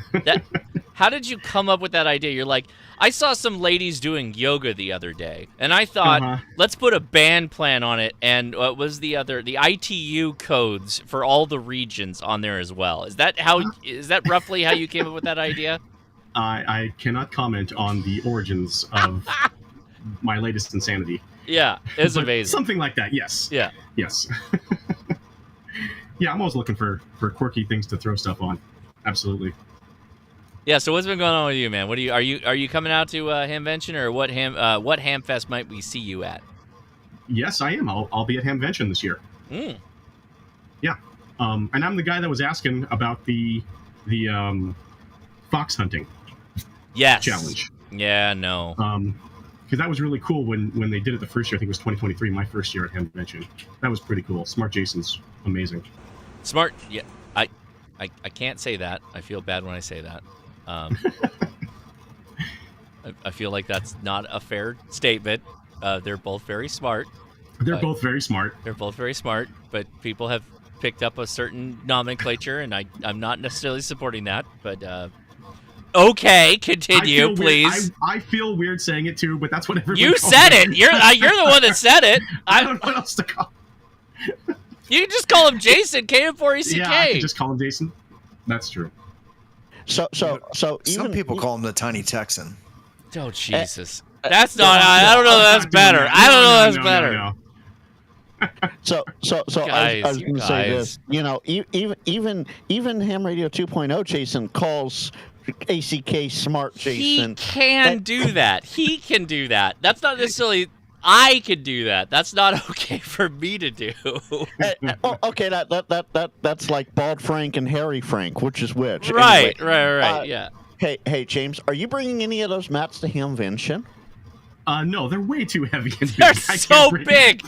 No, I would love to, but it would be a logistical nightmare. Yeah, I can only I'm packing light. Although, now that you mention it, I am going to bring, I've got like, I don't know, half a dozen to a dozen overstock items I'm going to give them away just around the show. But since no one's doing a fox hunt, I might do, actually, I am going to do an impromptu kind of fox beacon hunt. I'm going to have a 5 milliwatt QRP-P CW beacon on the 1.25 meter band, and if anyone can find the frequency and then find me and tell me the frequency, you'll get something free as long as I still have stuff to give away. Oh, all right. I like it. Very good. And then on top of that might be hard because it's 5 milliwatts, so we're going to be in an RF dense situation. So no, make it challenging. Honestly, make it more challenging than you expect, because there are people who will. That's what they'll do. They'll figure it out. So the other quirky way to win a prize is to find me on some non-ham frequencies. I'll be monitoring a channel on MERS. I'll be monitoring a channel on GMRS. I'll be monitoring a CB channel. I'm not saying which channels. And I'll also be monitoring simultaneously a old abandoned 49 megahertz, like Walmart special kids walkie-talkie frequency. Oh, I know which one that is. Well, there's I won't say how many channels there are, but if you look it up online, you can find some old references to the frequencies for the various 49 megahertz devices, like cordless phones, baby monitors. I'll be on one of those. And if you can, I'm not going to be calling CQ or anything, but I'll be monitoring one of each of those. And if you call out to me and I hear you, I will respond, and then you can hunt me down at the show. I'll be beaconing on APRS. I'll be on Meshtastic, and I will also have a ridiculous LED backpack that I think Josh saw when we were at that DX convention. Yes. I'll be wearing that. So hunt me down if you make contact with me, or if you figure out my Fox beacon frequency on the 1.25 meter band. And if you get there first, you'll get something for free. And I'll also be just handing out stickers and stuff and just having a good time. Right on. Very good. I have to ask a question about your you got the Quanchang TK11. So when you put it into VFO mode, how do you type in a frequency? So you hit like pound first, I think. You hit pound and then you can start typing in a frequency. It took me a while to figure it out. Yeah, that's not in the instructions. The instructions just tell you to put it in VFO mode and start typing. And I was like, wait a second, this is doing all the things. Yeah, it's the pound button. You hit the pound button first, and then you can start typing in the frequency. Okay, yeah, I have that radio now, and I'm like, I'm gonna throw this thing through the window. This thing is pissing me off really bad. So okay, all right, I will hold back my rage. It definitely feels kind of backwards compared to other radios, but I'm slowly getting used to it. Yeah. Okay. Good. All right. James, all I got to say is the frequency I sent you in DMs. Use that or don't even bother. That's the best one out of all of them. I will take it into consideration. Well, I'm not going, so there's no risk of me finding it. The frequency may change if the frequency's in use. So, but all you got to do, there's not that many, right? There's 5 MERS channels, there's 22 GMRS channels, 40 CB channels, and a undisclosed number of 49 megahertz channels. And all you got to do is call Quirky QRP on there. Okay. All right. Just call all the channels until James responds. All the channels, just spark gap, transmit it. You'll get me. Yeah. Very good. Very we'll see good. You there. Thanks. All right. Next, my buddy, my pal, Mike K8MRD. Is he still hanging out? Hold on. Did he bail? No, he's here, but there's one, that very last message. Oh, Jonathan. Sorry, Jonathan. Jonathan, you mentioned you want to say something. Go ahead, man. Go ahead. Yeah, I just thought I'd go ahead and advertise my my booth. It's going to be my second time at Hamvention, and it'll also be my first time as a vendor. I'm the creator of the CFT-1 and a bunch of other gear. I'm going to be right next to actually, I'm at booth 5003, right next to Ara, Adam, and Joshua will be right next to each other. Yes. And you mentioned you don't have a CFT-1. We'll have to fix that. Well, no, I reviewed it, remember, and I sent it on to the next person. So you were the first reviewer, but I reviewed it very highly. It's good radio, and again, I'm not a huge CW operator, but I was still able to make CW contacts on it. It was really good. So thumbs up. You should go check them out. I can certainly work out getting you one to keep. Well, permanently. I'll come by and we'll chat. We'll chat at the show. We'll work and something out. I want to recommend everybody go check out his stuff because again, go watch my video on the CFT-1. It was a lot of fun. Yep. And also, Ara recommended that I should also point out that we'll also be at Vendor Night at 4 days in May. It's at the Fairborn, I forget which inn it is in Fairborn, Ohio. Holiday Inn at Fairborn, Ohio, on Thursday night at 7 o'clock, I think, is vendor night. probably can double check that. But there'll be a bunch of people. A lot of the QRP community will be there. I've recommended if you want to check it out. There'll be a lot of people there and drinks and all that fun stuff. And I dropped a link to your page there, John. All right, thank you. My kid is telling me that he wants to request more time on his computer, and he's telling me that I can get it on my phone, and I don't know anything about that. I don't know anything about that, buddy. You have to bring me the laptop just like you always do to get more time. He brought me back my Vice scripts. I don't even know why he was using these with the antenna connector on there. No, this is mine. What if he was secretly soldering something in his bedroom? He's trying to fight Mike. me for my... No, he's got an armpit problem. Yeah, he's got an armpit problem. I don't. Come here. Give me your armpit. Mike, he was trying to see if they could antenna on something. He was trying to build the microphone that he watched his dad build live on YouTube. He wasn't trying to build anything. Yeah, there we go. He had your channel locks or vice grips or whatever they are. Yeah, I mean, but what if he was building an audio cable? Could you imagine building an audio cable in today's world? He was just you did it today. No, an audio cable? I did not build an audio cable. No, sir. I mean soldering. Never mind. Okay, I'm sorry. Yeah, I mean you're one with Vice grips, yeah. Hold on, let me throw this wrench at him. If you can dodge a ball, you can dodge a wrench, son. Okay, who's next? Now it is proper Mike K at MRD time. I don't even know who you are sometimes. You know exactly who I am. What are you talking about? I don't think there's any time where I am not exactly who you think I am.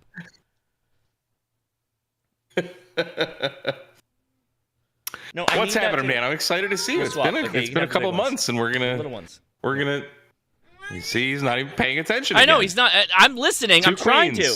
Two queens. That's right. Always in Orlando for two queens. Here, go. Get out of here. You can't keep that. You can just borrow it. Get out of here. Get some ramen and get out of here. Whatever you're doing. All right, Mike. It's your time. I'm focused on you now, buddy. Isn't it our time? That's wow. It's like you're talking to Leia right now. How are you, sir? I am fantastic. How are you? How's that 119.5% bourbon you're drinking there? You know what? The more you drink, it smooths out a lot. Let me just say that. I'll bet. I think I'm on my third glass now, so I don't know how well we'll maintain, but we're going to do a podcast after this, so tune in for a travesty tomorrow. Oh, jeez. Yeah. All right, well, I've got a doozy for you. Oh, okay. And I feel you're the right person to ask this because your channel started pre ham radio, right? Like you were just vlogging. Yeah, I did. Yeah. Right? Yeah. Right. So I'm going to say this loosely, but I call myself a musician. And I have... You're more of a musician than I am. I have a number of instruments. Mm-hmm. All of exceptional quality. But when I pick up each individual one, even though they're the same thing, they inspire different things out of you. Okay. So I say that to say this. I have been filming on my iPhone for my entire YouTube career. Mm-hmm. And then I just bought this, the hell is it? The Osmo Action 5. Yeah. Maybe 2 months ago I bought it. Mm-hmm. And I have been filming with that thing, and I'm loving it. And it's not anywhere near as good a camera overall as my iPhone is. I agree. But just it's a different way of doing things, and it does different things to you as a creator. Have you ever experienced that from just like a camera to camera? Oh yeah, 100%. Yeah. So I always live kind of a world of like you have a daily driver, your daily driver is mostly like the camera you would pick up all the time, and that quickly yes, gets. Casey. No, you know what I'm talking about, right? Like the camera that you can quickly start recording on, right? Like, and that's for you. It's a phone. For me, it's probably the Osmo Pocket. The Osmo Pocket 3 is like now my daily driver most of the time. But if I need like extremely good quality, I'll grab my like cinema-ish camera. If I need, I just did a summit activation where I did a mountain bike ride, and I was using a GoPro. It was my GoPro cam that I did all those shots on. So it's a tool, so those are right? the It's cameras a tool that you need. What I'm experiencing is by owning this camera, it's making me want to come at the whole filming process in a completely different way. As picking up one guitar would do to another guitar for me as a musician. You know what does that to me? It's always where there's like a boundary that I must surpass. For me right now, that's drones. Like I have to get my my drone professional license to be able to fly drones so that I can use a drone in my videos. I have a really good drone that I bought. I bought it telling myself, oh, Josh, you'll just get your license. It's not going to be a problem. And here we are like almost a year later, and I haven't finished it yet. So for me, it's always like some kind of a landmark hurdle that I can do. Like I would love to have a drone shot where I'm outside. So think of your videos where I've watched you like traipsing through some kind of spot. If you had a little drone that was following you or maybe in front of you and it had full sensor capability that it couldn't like kill itself and all that stuff, like that would be freaking cool. Even if it's just like a 10-second little blurb, I'm like, yes, that's exactly what I want, right? So I look at technology more for like what I could do with it in the camera sense, and that's what like I haven't bought the new DJI mics, although they are better than the DJI mics I have right now.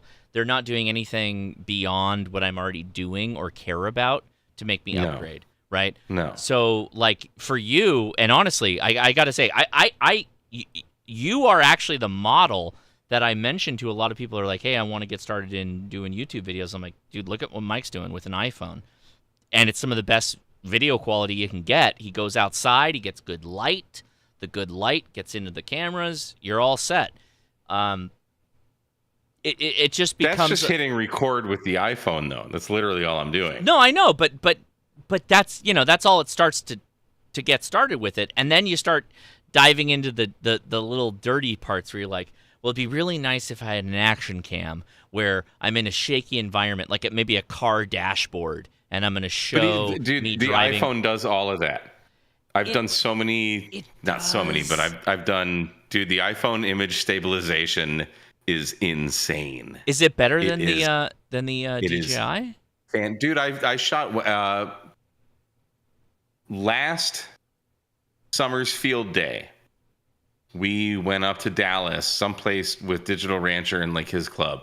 We're like legit in the desert. I saw my first rattlesnakes in Texas, and it was amazing, and I loved it. Yeah, love rattlesnakes. Love a copperhead. Copperhead's the coolest looking snake ever. Love a copperhead. I just saw a rattlesnake the other day. Anyway, what are we talking about? Your journey, the little trip you went on, and you had I'm assuming you had another camera on you, the action cam or something. Oh yeah, so just having this, I'm totally forgetting what my point was, but just having this action camera is making me. It's a different instrument. Yes, me, I guess yes, is the point. Yeah. And it's a different instrument. It does the same thing, and it plays the same, and it feels the same, but it's not. It's a different entity, and I'm really enjoying using it. So I guess that's the whole point of it.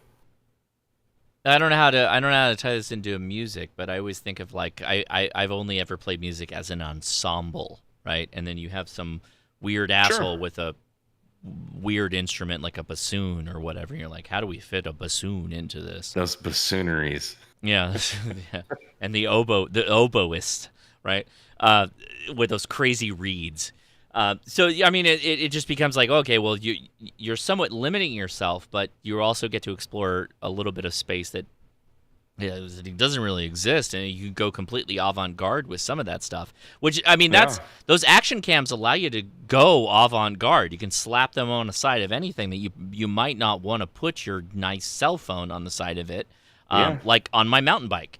My mountain bike, I was going up and down hills. I was hauling ass on the way down, particularly, and I definitely wanted an action cam for that. I didn't want to use my phone for that. No.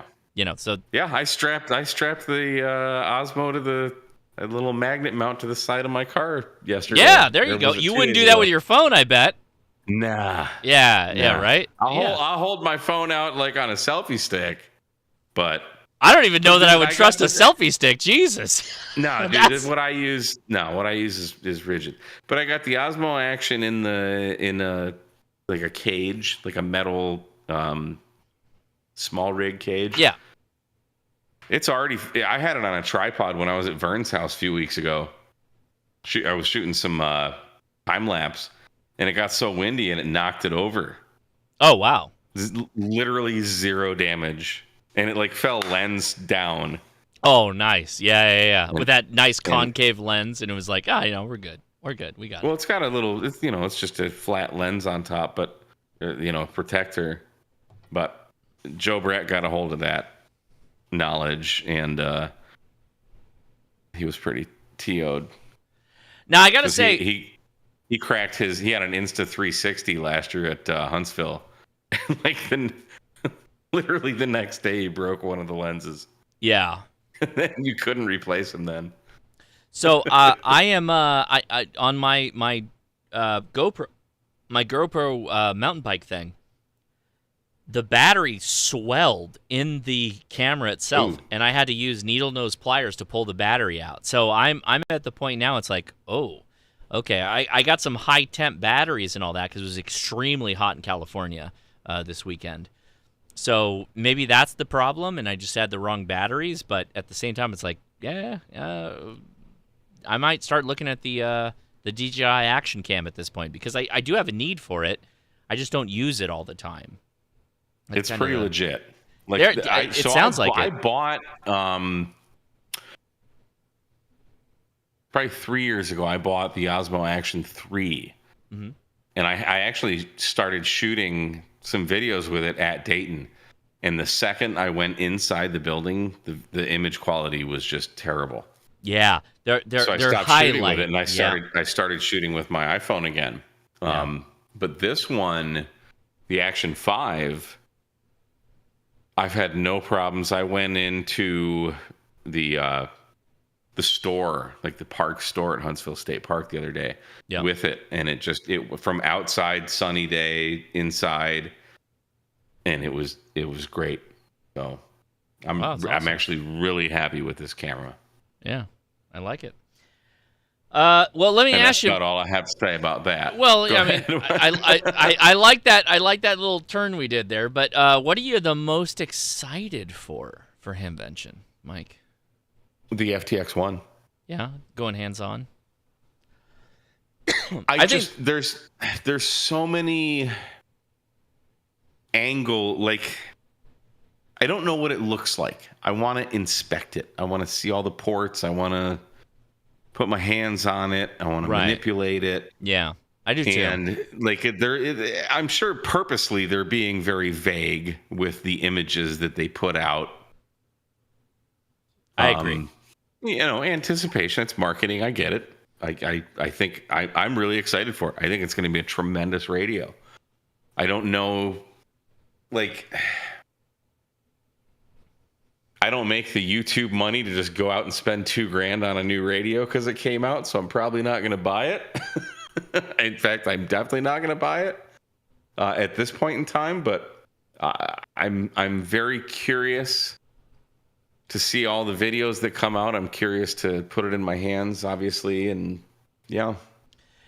I'm also really curious. I want to see what happens this week. This week in particular, like leading up to the show, I don't know. It's going to be really interesting. So It's exciting for sure. My son is still here. He's got to ask me a question. What's up? Is it about the FTX-1? He's not asking me about the FTX-1. Son, what do you have to say about the FTX-1? Go ahead. Would you like to slide in here and tell me your thoughts on the FTX-1? Go ahead. Cool. Cool. He said cool. All right, he said cool. No, I don't have a mic for you. What do you want? What do you want? Go ahead. I need mic. I don't. You need mic? Okay, mic. Mic is on. No. This mic. You're talking about this mic? Yeah, like You need a mic. Yes. I don't have a mic for you right now. It'll have to be after we end the live stream. I need the speakers, and I also need. I can't do any of that right now. Well, Mike, you heard the young man. He needs a mic. He needs a mic. I can't do any of that right now. You have to let me finish all. Then he of said, "No, not that mic." Just give him a spare QMX mic. Enjoy. Start recording your own Fortnites. He's gonna have more subscribers than me tomorrow. He's starting to make Fortnite videos, so he will have more subscribers than me immediately. Yeah, he'll break 400K before midnight. I guarantee you. Yeah. Before midnight. Yeah. Is he starting to stream? No, because he's 11. That's not allowed.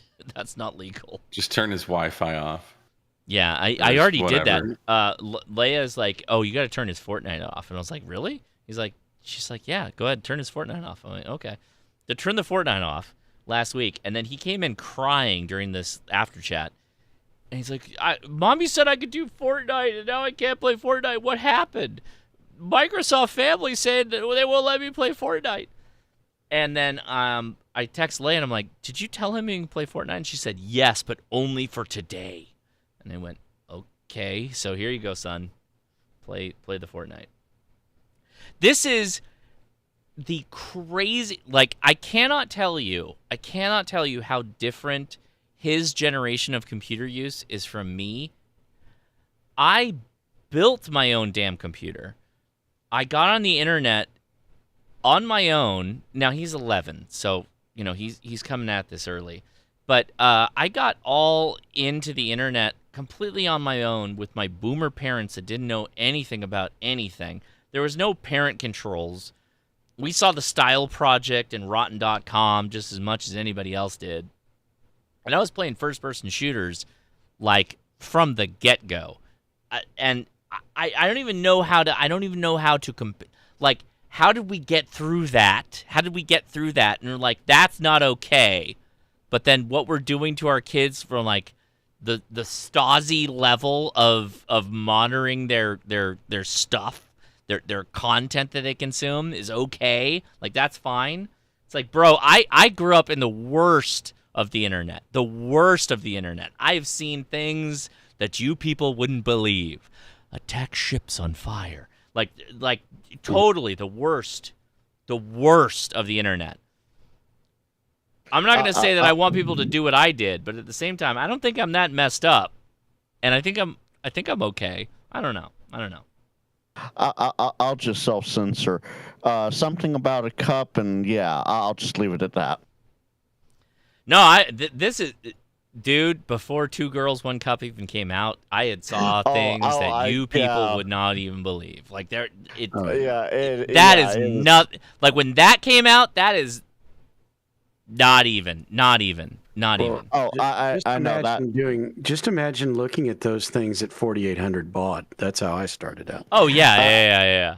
What the parachutist that landed into the crocodile pit? Like, yeah, that's the Faces of Death over BBS. Have you ever done Faces of Death over BBS? Dawn has. Dawn has. Dawn has. We might have hosted it. No. Yeah, Dawn has. Well, the thing was, when I was 11, there weren't no computers. Yeah. Well, there was, Don, but they were usually in a building that we weren't allowed near. Yeah, and it took up the whole building just for one computer. And it only had what? 8. Wait a minute, RAM? computer nerds. Shut up. What do you mean Faces of Death over BBS? My brother was a big BBS guy. Yeah. Back in, he would what is it, star 67, and then you can't accept incoming calls. Dude, I got my brother in so much trouble. No, when You're but wait a minute. You're sending. Are you actually sending like the whole movie? No, clips. Oh, okay. What resolution? Back. I mean, you're talking early Trash. 90s, right? Trash resolution. What are you talking about? 320 by 200, dude. Yeah. Mike, I'll make it easy for you. It was sent at the speed of SSTV and the quality of SSTV on a bad day.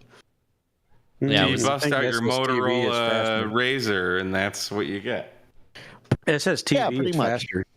When I started out, it was 300 baud, so don't kid yourself. I'm just asking these questions. You guys should be happy. I'm even engaged in the conversation. I'm very happy. I'm always computer happy. nerds. I'm always happy. I'm always happy. Well, I mean, I'm talking about like for us back when I was 11 years old, the entertainment was go outside and play. There were no computers or anything, and television was so damn boring. You didn't do that either. So I grew up properly after War Games. Like War Games was the movie where people still took a phone and shoved it into a thing that was a modem. Like I was proper in the 36.6 kilobaud world of internet. Like that was my beginning of the internet. Like relatively high bandwidth at that time. When did that come out? That movie? 92, 90, okay, 92. Yeah. Yeah, I was already married then. Okay. Well, I definitely wasn't doing it. No, I just mean that my age, but. So Curtis94 in the chat is really dating himself here, but some of us are a bit older. Mom, hang up the phone. I'm using LimeWire. Son, have you ever heard of Kazaa? Son, I'm giving my computer AIDS. Bro, LimeWire was where it's at. No, I never touched Lime. So for me, LimeWire was like a generation after me. I was a proper like Napster kid. Even that was too old by the time I got there. Yeah, I did. But LimeWire was my sister. My sister gave her computer all kinds of AIDS. Like it was bad. Yeah. It was real bad. Napster is where it's at anyway. Yeah, it was way better than So LimeWire. what did the dinosaurs look like? Did they have feathers or scales or? Well, this week I had an experience where I literally had to explain to a college kid that one of our interns what a serial port was. He didn't even know. That's crazy. He likes code. I had somebody come through, and we gotta move on. But I had somebody come in, and they're like, "Yeah, you got a schedule item. Why aren't you done on why the serial interfaces aren't done?" And I'm like, "What are you talking about, serial interface?" And they're like, "Oh yeah, the downlink for the satellite." And I'm like, "On a serial interface? What are you talking about? We're still doing serial?" And they're like, Maybe, but that's on the contract. And I went, "Do you even know that that's there?" And they're like, "Well, we'll go look." And I'm like, "Okay, get back to me after that." It's like, do you know how crazy it is that we're routing ground station stuff over serial right now? That's wild. I don't even know what to do with that. I don't even know. Well, we're buying space rated parts with serial ports on them. That's all they've got. That's not acceptable. That's crazy. Hey, go ahead, comment. Broke, don't fix it. Go ahead, comment. Improvement has been made since you guys deregulated your how fast your radio you can use now, because the RSGB has recently advertised a contest. That it was a RTTY contest, and instead of being at 48 baud, it was at 75 baud on HF. Okay, which is an improvement indeed. A very big improvement. I love that. I love that about the RGSDB. Yeah, that one. Yeah, that one. I like that one. Mm-hmm. That's a good one. I like it. Very good. All right, we have to move on to Mark Quirky QRP. How you doing, man? Are you there? Are you here? Hold on. Whoa. What? Wait, what the what? All Did I right. hear Boondock Echo? It's Boondock Echo, but here's the thing. I am never, ever going after Mike again. Ever. I'm done. Why? I'm from henceforth to be known as Boondock Mark. I've changed it. It had to be done. Just because we went on a whole tirade there? Or? It's been like 40 minutes, man. I got a bedtime. I'm sorry, man. Okay. You know what? I gotta wait my turn, buddy. I've paid my dues.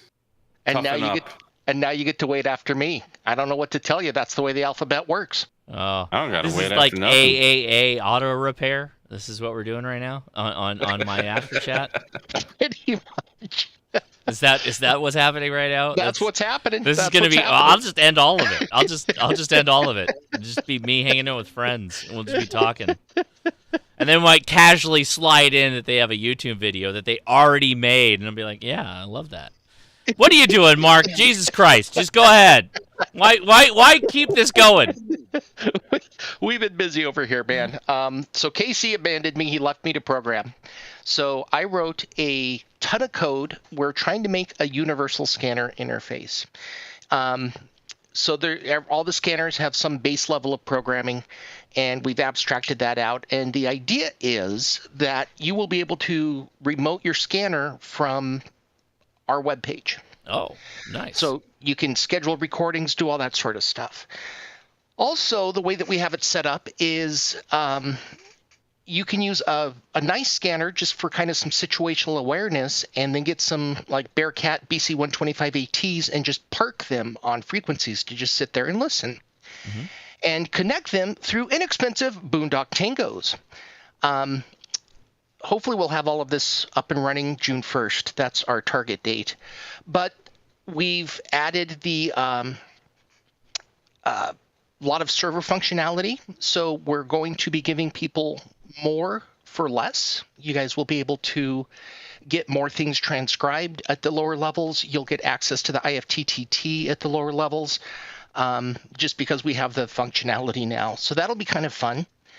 I'm working on, Frank, help me out if I forget anything, but some written content where we're going to talk about azimuthal maps and magnetic declination and all that sort of fun stuff. And I've made a map for every grid square. So you guys will get those. I'm making some 3D printed, we were talking about this before you came on, some inverted delta V antenna stuff. So there's going to be a lot coming out. If you want to now, you can see most of it in our GitHub. And if you want to jump in and fork it or do some pull requests, go for it. Hey, Mark, I'm going to share that map with Josh so that he can show it on stream. Oh, okay. Cool. Thanks, buddy. Right on. There you go, Josh. All right. He linked me that. Let's see well, you can just drop it. Got linked. Oh, the azimuthal map. Okay. All right. Oh, yeah. Yeah. Check this out. That's cool. This is a Boondock technology, too. Look at that. You got to get further south for me, though. So how do I get the dot to be my map? That's a great question. I've made one for all of them. They're going to be up into our GitHub here shortly. I just have to make a spot for them. But I can probably send you guys the Dropbox link if you just want to snag yours now. Want me to get that for you? Yeah, go ahead. Drop it. That's cool. All right. And then that is the end of the updates. Very good. I appreciate that. Nice. All right. Next is Mark Soda Plus. How's it going, man? Mark Knight. Are you here, man? I am here. We've been enjoying the show all evening. Well, thank you for watching. I'm sorry for your significant other to have to watch all of this. No, better than that. KM6PHZ, now W6DVN, my buddy Devin. He just Devin's there. It's not your wife. It's your buddy. Oh no, it was better. We had not only D, we had Devin, and we had Becky, and we had we had a Josh watch party and spent the whole evening thoroughly enjoying I can't even the imagine. FTX-1 chaos. Now, I will say D has more CW activations than I do under her belt, which is highly respectable. That's very awesome. And I got the pleasure of meeting her. Nice to meet you, or nice to talk to you again. But I can't imagine you guys watching us the entire evening. That's crazy. That's crazy. Well, there were other activities, but No, anyway, it's been a good week. I'm starting to gear up for Field Day, and we are Yes. very excited about that. So Mark, I'll just let you know, I bought a tent and a cot to bring to Field Day. I'm fully planning. We got to slide this under the door of the wife. We're gonna do all that stuff. We'll get it sorted out. But I'm really excited about this Field Day because this is a fantastic activation spot. I'm very excited about this. It's such a good spot. But the reason I bring it up on live chat is because the club has agreed to buy a Starlink so that we can live stream this with quality. Oh God. Can you imagine watching my stream on Starlink? I think Elon will shut my stream down if I try to live stream on Starlink. I think he will do that. I'm getting it in the next week. I'm going to debug it, and I'm probably going to test it out in a couple weeks with a soda live stream. Good. That'd be awesome. Yeah. That'd be awesome. Do that. Yeah, so coming up at an undeterminate time and location, there will be a test session. So if anybody's interested, follow my channel and you'll get some notifications about absolute chaos on Starlink. So somebody commented in the chat, Madcap Magician said, "How is Starlink? Is it worth it?" So everybody remember when we're doing a live stream, I'm pushing a lot of content. It's a lot of upstream content. So the problem with satellite internet has generally been the uplink content. Downlink has been fine, or at least enough that you can buffer enough so that you can start watching a show on Netflix or whatever, and you can still watch the whole thing without much degraded user experience. The problem is that I'm pushing the data directly into whatever the ground station is, and then they're uplinking it. And the degradation in the quality, you will have dropouts when it comes to satellite. It doesn't matter the satellite. HughesNet, for instance, Geo is even worse because the latency is through the roof. Starlink's better, but you still get crazy latency, right? So you just get dropouts that happens during the live. I'm willing to do it. I'll try it. I don't care. But yeah, that's kind of what you will experience from that. Well, I will say this real quick, if I may. Yeah. Eric's no longer here. On my live stream last night, he was coming to the studio via Starlink. And if you watched last night's CQ Chit Chat, he had pretty good uplink to restream, which then pushed out to YouTube. Okay. Well, all right. I'm 100% on Starlink. That's all I can 100%. do here. 100%. Yeah, that's all I can do here in the country where I'm at. All right. I will as someone that must be objective, I will try it and I will keep an open mind. I will do it. Well, Josh, I will tell you if it works. By the way, William in the chat said make a cell Yagi. William, that is actually a thing. And last year, that is actually what Josh was using to do the Field Day live stream. That's was what a cell did. Yagi. Yep. I had an amplifier on PV, and I also broke out the amplifier for the live stream on the last campout. And yeah, it's a 4G, 5G amplifier.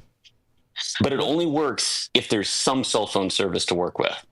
Do you have a millisecond number for your maximum latency you can you can have?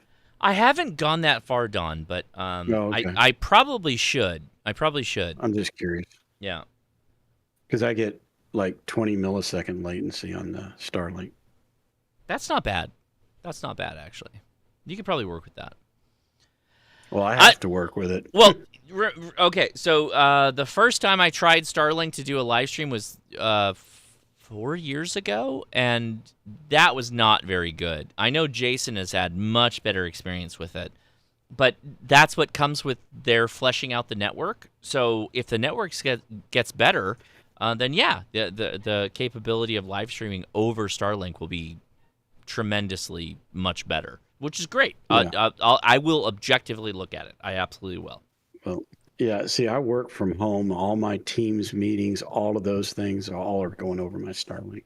Oh man. No, not saying that. See, I don't know what the difference would be between that and live. You know what you were suggesting to me earlier? Maybe I should try that because the only way it would go out is over Starlink. Maybe, yeah.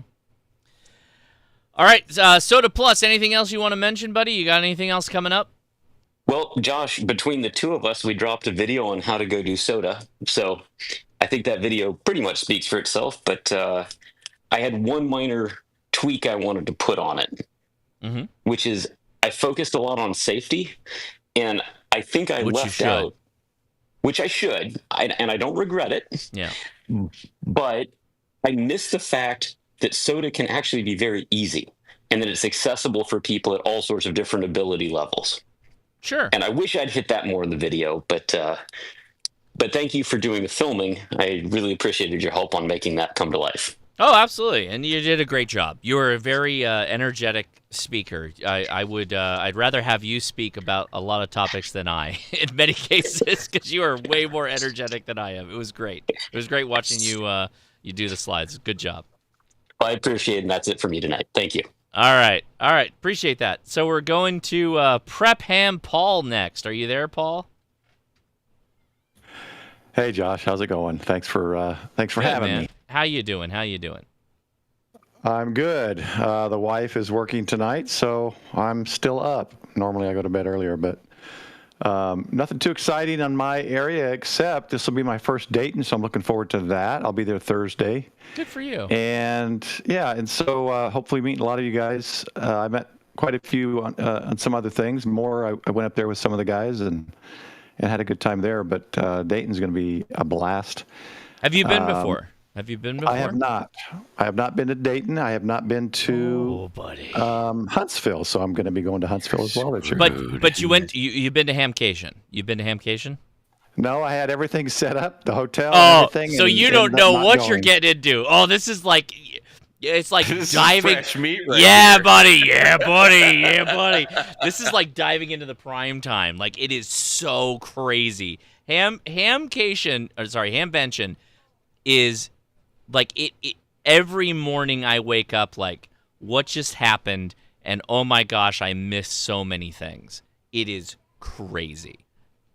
I really wanted to go to Hamcation. I was planning on it, and just didn't work out. But Dayton is going through. Good. All right. Well, see you there, man. I'm excited. Get all your batteries charged. Like, get as ready as you think you can be, and you will not be ready for the intensity of Hamvention. It is. Yeah, it's crazy. I think I'm just going to walk around lost. I'm not going to know what to do. Like you could take the. Honestly, a lot of guys take the first day. I think Jason, KM4ACK, like he will go. He'll just kind of walk around and like target, like look for high targets to make videos on, and then he'll come back the second day to just do all that stuff. And that's what he focuses on. It's a good approach. Yeah, I was thinking the first day just go around and do all the things and see all the things I want to see, and then if I do any video things or anything for the channel, it would be Saturday. But I want to get the things I have interest in out of the way first on Friday. So I don't want to look back and go, oh, I was doing a video here and I forgot to do this one thing I like to do. So look at the calendar. Look at the calendar for the events. Do go to the talks. The talks are actually really good, but most of us get too busy that we can't even see them. Like, Mike, have you ever been to a talk before? No, didn't even know they had them. Yeah, I'm kidding. Yeah, but definitely no. There's not enough time. Not the POTA one? Don't stop. Yeah, that's what I'll do tomorrow. On 2019, that I was at the POTA talk. Yes. Yeah. Yeah, I'll just do we're going to just talk about it tomorrow night on my stream, 8:30 Central. Right on. Just talking about Dayton. And then my push, if you click on the live there, you got my channel up. If you click on the live tab, I think it's this 2 weeks ago, maybe 3 videos ago on the live. You can get the link there, and I'll talk about it again tomorrow night as well. But I was pushing for 10K subs by Dayton. And thanks to Frank mentioning to Jason last week, they got me 130 subs, which pushed me over Sunday night. Nice. So I hit 10K, and I'm excited about that. And so I will be giving away an ICOM 2730B, the blackout edition. Nice. I got one for myself. I love it. It's going to be in my Go box with my 7300. So I asked Ray, and he thought it would be cool and has agreed that I can give it away from the ICOM booth. So I'm a little nervous about that, but I'm excited to see Ray again. I've met him off and on since the Tokyo Ham Fair, and I'm excited. So that'll be Saturday around noon. The giveaway will happen. I've got Frank said he could help, and Chris Bricker said he could help. So hopefully I won't have any glitches or anything, and everyone will be able to see the giveaway. So the link is there in the description from that live stream, and I'll give the link out again and talk about it Sunday night briefly on the channel's live stream, 8:30 p.m. Central Time. Josh, I put it in our I put it in our chat for you to pick up.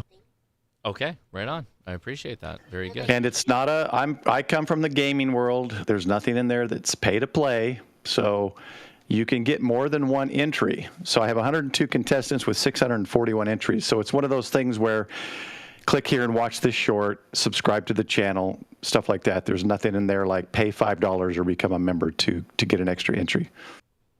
Okay. Well, there you go. Is Michael going or?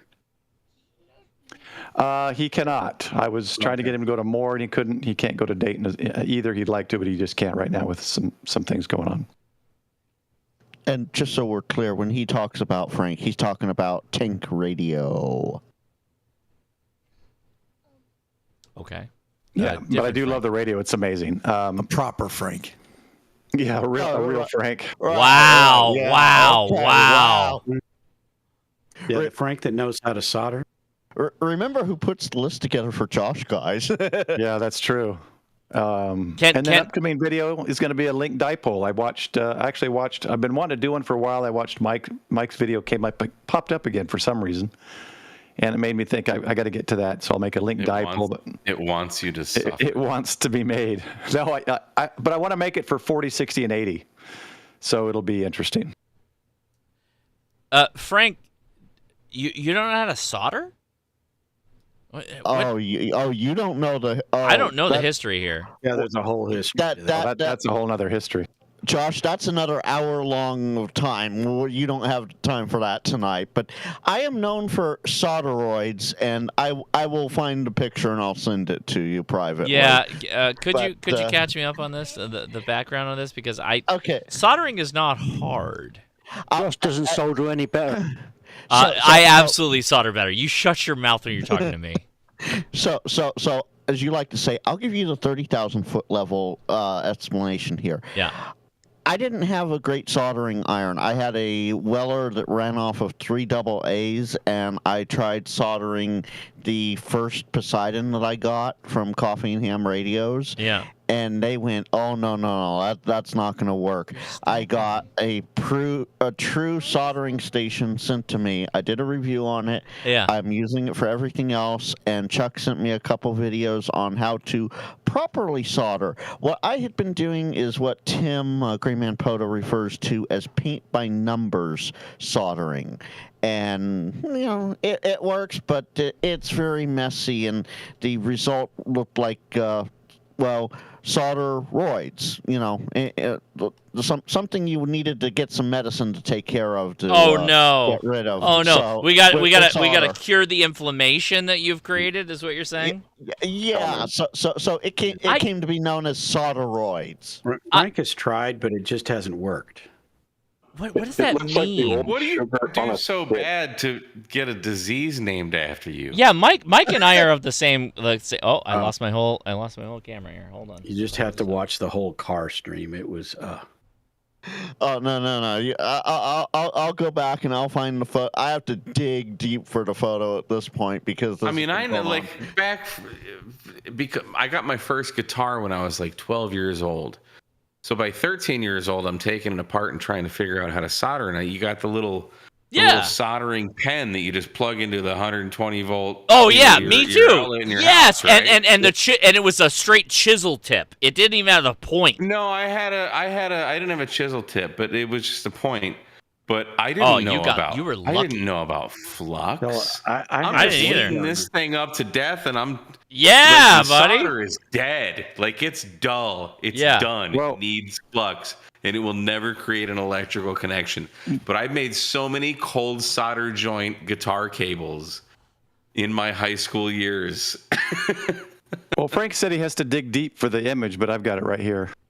Oh yeah, okay, there you go. Oh, yeah. Paul has it. There you go, Josh. It's in the chat. And is that actually yours? Is that a Yes. shot from your stream? Yeah. No, that is a photo I took. And That's a photo of his soldering job. That is his. Okay, dude. I don't even know how you do that. How do you do that? You just pile solder on top of solder with a 3 AA battery. He's putting the solder into the tip and not putting the tip on the element and letting it get hot and then feed the solder into it. Yeah, He's just exactly. feeding- That was mistake number 1. Mistake number 2 was using a cheap. Okay, Weller is not cheap, but the 3 AA battery solder iron. with anything if it's hot enough. Good morning, boys. The 3 AA battery iron doesn't get hot enough. That's for sure. Now, I think you could say that. I think you can confidently say that. Yeah. To be fair, that is zoomed in. Otherwise, it would be a lot harder to see. So that is iPhone zoomed in. No, it's still pretty easy to see. Yeah. But yeah, that is solderoids. Yeah, but you also did a live stream where you were soldering, and pretty much we're sitting in the chat just rolling because you were doing exactly that on the stream while you were building something. And I think you had Chuck and Ape on for to help you talk through it or something, and I only had they were like, Chuck. "Oh, you can't do that." Yeah, it was just that was Chuck, only a couple. maybe. That was only a couple weeks ago, Don. Yeah, I know, but that's what I'm saying. It's not gotten any better. So he's painting by numbers. This is literally a problem of not having the right iron. This is literally that problem. So since that photo, Josh, the good boys over at Coffee and Ham Radios sent me a proper soldering station that they picked out and sent me, and I've been using that, and it has gotten a lot better. Good. Let me find a photo because it's a bit more recent, but it has gotten better. Okay, we need the good photo because I got to wrap up here because I have to. And that's the right reaction. That's a very good reaction to your solders, I think. Hey, Josh, I got a question when you get a chance. I got to wrap up here soon, so you can take that question while All Frank right, posts it. I just dropped it. Okay, that is much better. You had relative good heat dispersion across the wire setting. Very good job. Yeah, as I said, it's much improved. Much improved. All right, question. Go ahead. Question. Hey, Josh, this is Jason, Kilo Quebec 40 Uniform Echo India. I previously bought an Alpha antenna, the basic one. It receives great, but everybody I talk to says I'm distorted, and I've hooked it up just like Alpha has told me to, have the 25-foot wire out one direction, the ground wire in the other direction, and I got it on a tripod, and everybody I talk to says I'm distorted. When I use my go-to antenna or my halfway antenna, no problem. Could that be the antenna itself or what? What antenna? What do you Alpha what? Alpha antenna basic. Okay. How'd you set it up? Same way you guys did in the video, or the same way the piece of paper said? I haven't set that video up. I haven't set that antenna up on a video because I don't have it. So what are you talking about? The base? What do you mean basic? What does that mean? It's a basic Alpha antenna. Basically comes with a 9.3 military. So when I go to the Alpha antenna website and I search basic, I will find an antenna. Alpha antenna. Yeah, you did. You actually did a video with that Steve. I did it. I did a video on it. Yeah, I did a video on it. Yeah. With Steve? I did a video on it of actually using it. I did it. No, not actually using it. You did a video promoting it. I did a video what?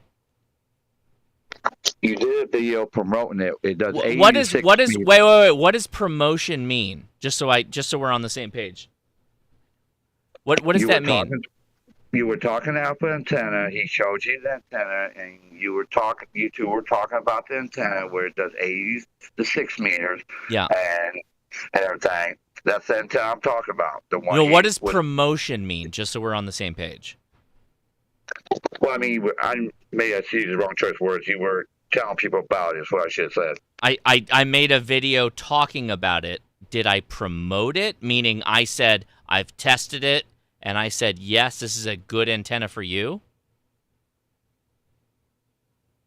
No, I used the wrong choice of words. Okay, I'm sorry. okay. I just want to be on the same page here because I did talk to Steve, definitely, about an antenna that they call the Classic, but I definitely haven't used it. I don't have it. I have not done any testing on it. I just made a video because I was in the booth with him. So okay, so it's a part of his baseline, I'm guessing. Oh, and the whole website's down right now. Yeah, it's an MFJ basic. Wait, it's not an MFJ. It's not an MFJ. An MFJ. I can't remember. FM. I know it's his basic one. It's one for $400. You got that one, and then you got the deluxe. I've got the basic. Well, wait, Mike, did you look at this antenna? Because Jason's here, and I can't even get to the website right now. That's swamped. Wow. I'm unclear of the Classic. Did you get the Classic? I have the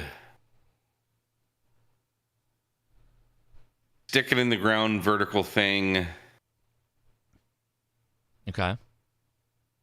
I cannot remember that. I want to say it's the FMJ, but it's not. It's a. I don't know. The earlier version was the FMJ, and it came with the mill whip and everything. It was comparable to the M-Pass too. It's whatever we were all nerding out about at Hamcation. I took it out on my dad's boat after Hamcation, and then I did a couple portable videos with it. You did some photo with it too. But that's a vertical. I'm going to take a side bet on. Yes, sir. You're correct. It is a vertical. I don't know. I guess I forgot what the question was. No, he seems frustrated that he's not able to get. He gets just. So first of all, an antenna is not really going to give you distortion, so I don't understand that aspect of it. Oh yeah, no.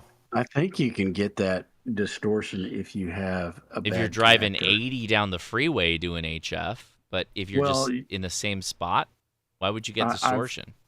I've had that problem before where it's not making good contact, and so on the far side, what they're hearing is it's like my voice is popping on the other side because the coax wasn't making good connection with the SO239. Sure. So I ended up having to replace the coax. I cannot answer this question right now because I don't have this antenna. I wish I did, and I'll talk to Steve, and maybe we'll let Hamvention work something out. But I cannot comment on any of that right now. And also, I got to head out because we got to go actually record the podcast for the end of the month here. Josh, before you head out, Jonathan dropped a very funny meme here with my solderoids in the live chat. That is a funny meme. That is much better. Thank you, Josh. We'll talk about it later. Yeah, I mean, send me more information and then we can talk about it. But I gotta go, guys. We are gonna do the podcast right now, literally right now. So I have to go.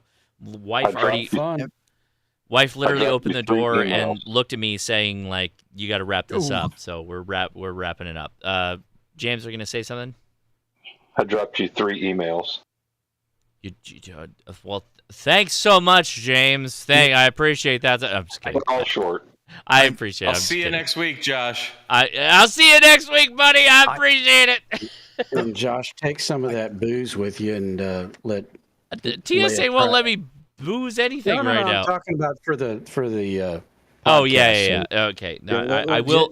We will do partake during the podcast. We will do a taste test with Leia because we got some framboise as well. Framboise is really, really good, fruity little lady-friendly beers that you can possibly bring to your significant other. But I am Josh, KI6NAZ. I'm going to say goodnight to everybody on the Discord because I got to get out of here. 73, guys. 73, Josh. Have a great evening. 73, Josh. See ya. All right, everybody. I am going to head out of here. It is I, Josh KI6NAZ. I have to go and record the podcast. And I'm already a little tipsy from this. I barely put a dent in this. Sizable dent. But it is 119.5 proof. This is no joke. We're going to have Leia try this on the podcast. And she would see what she says about it. Yikes. I got to go, guys. Please, thanks for enjoying and watching. I'm just kidding. 73, everybody. See ya.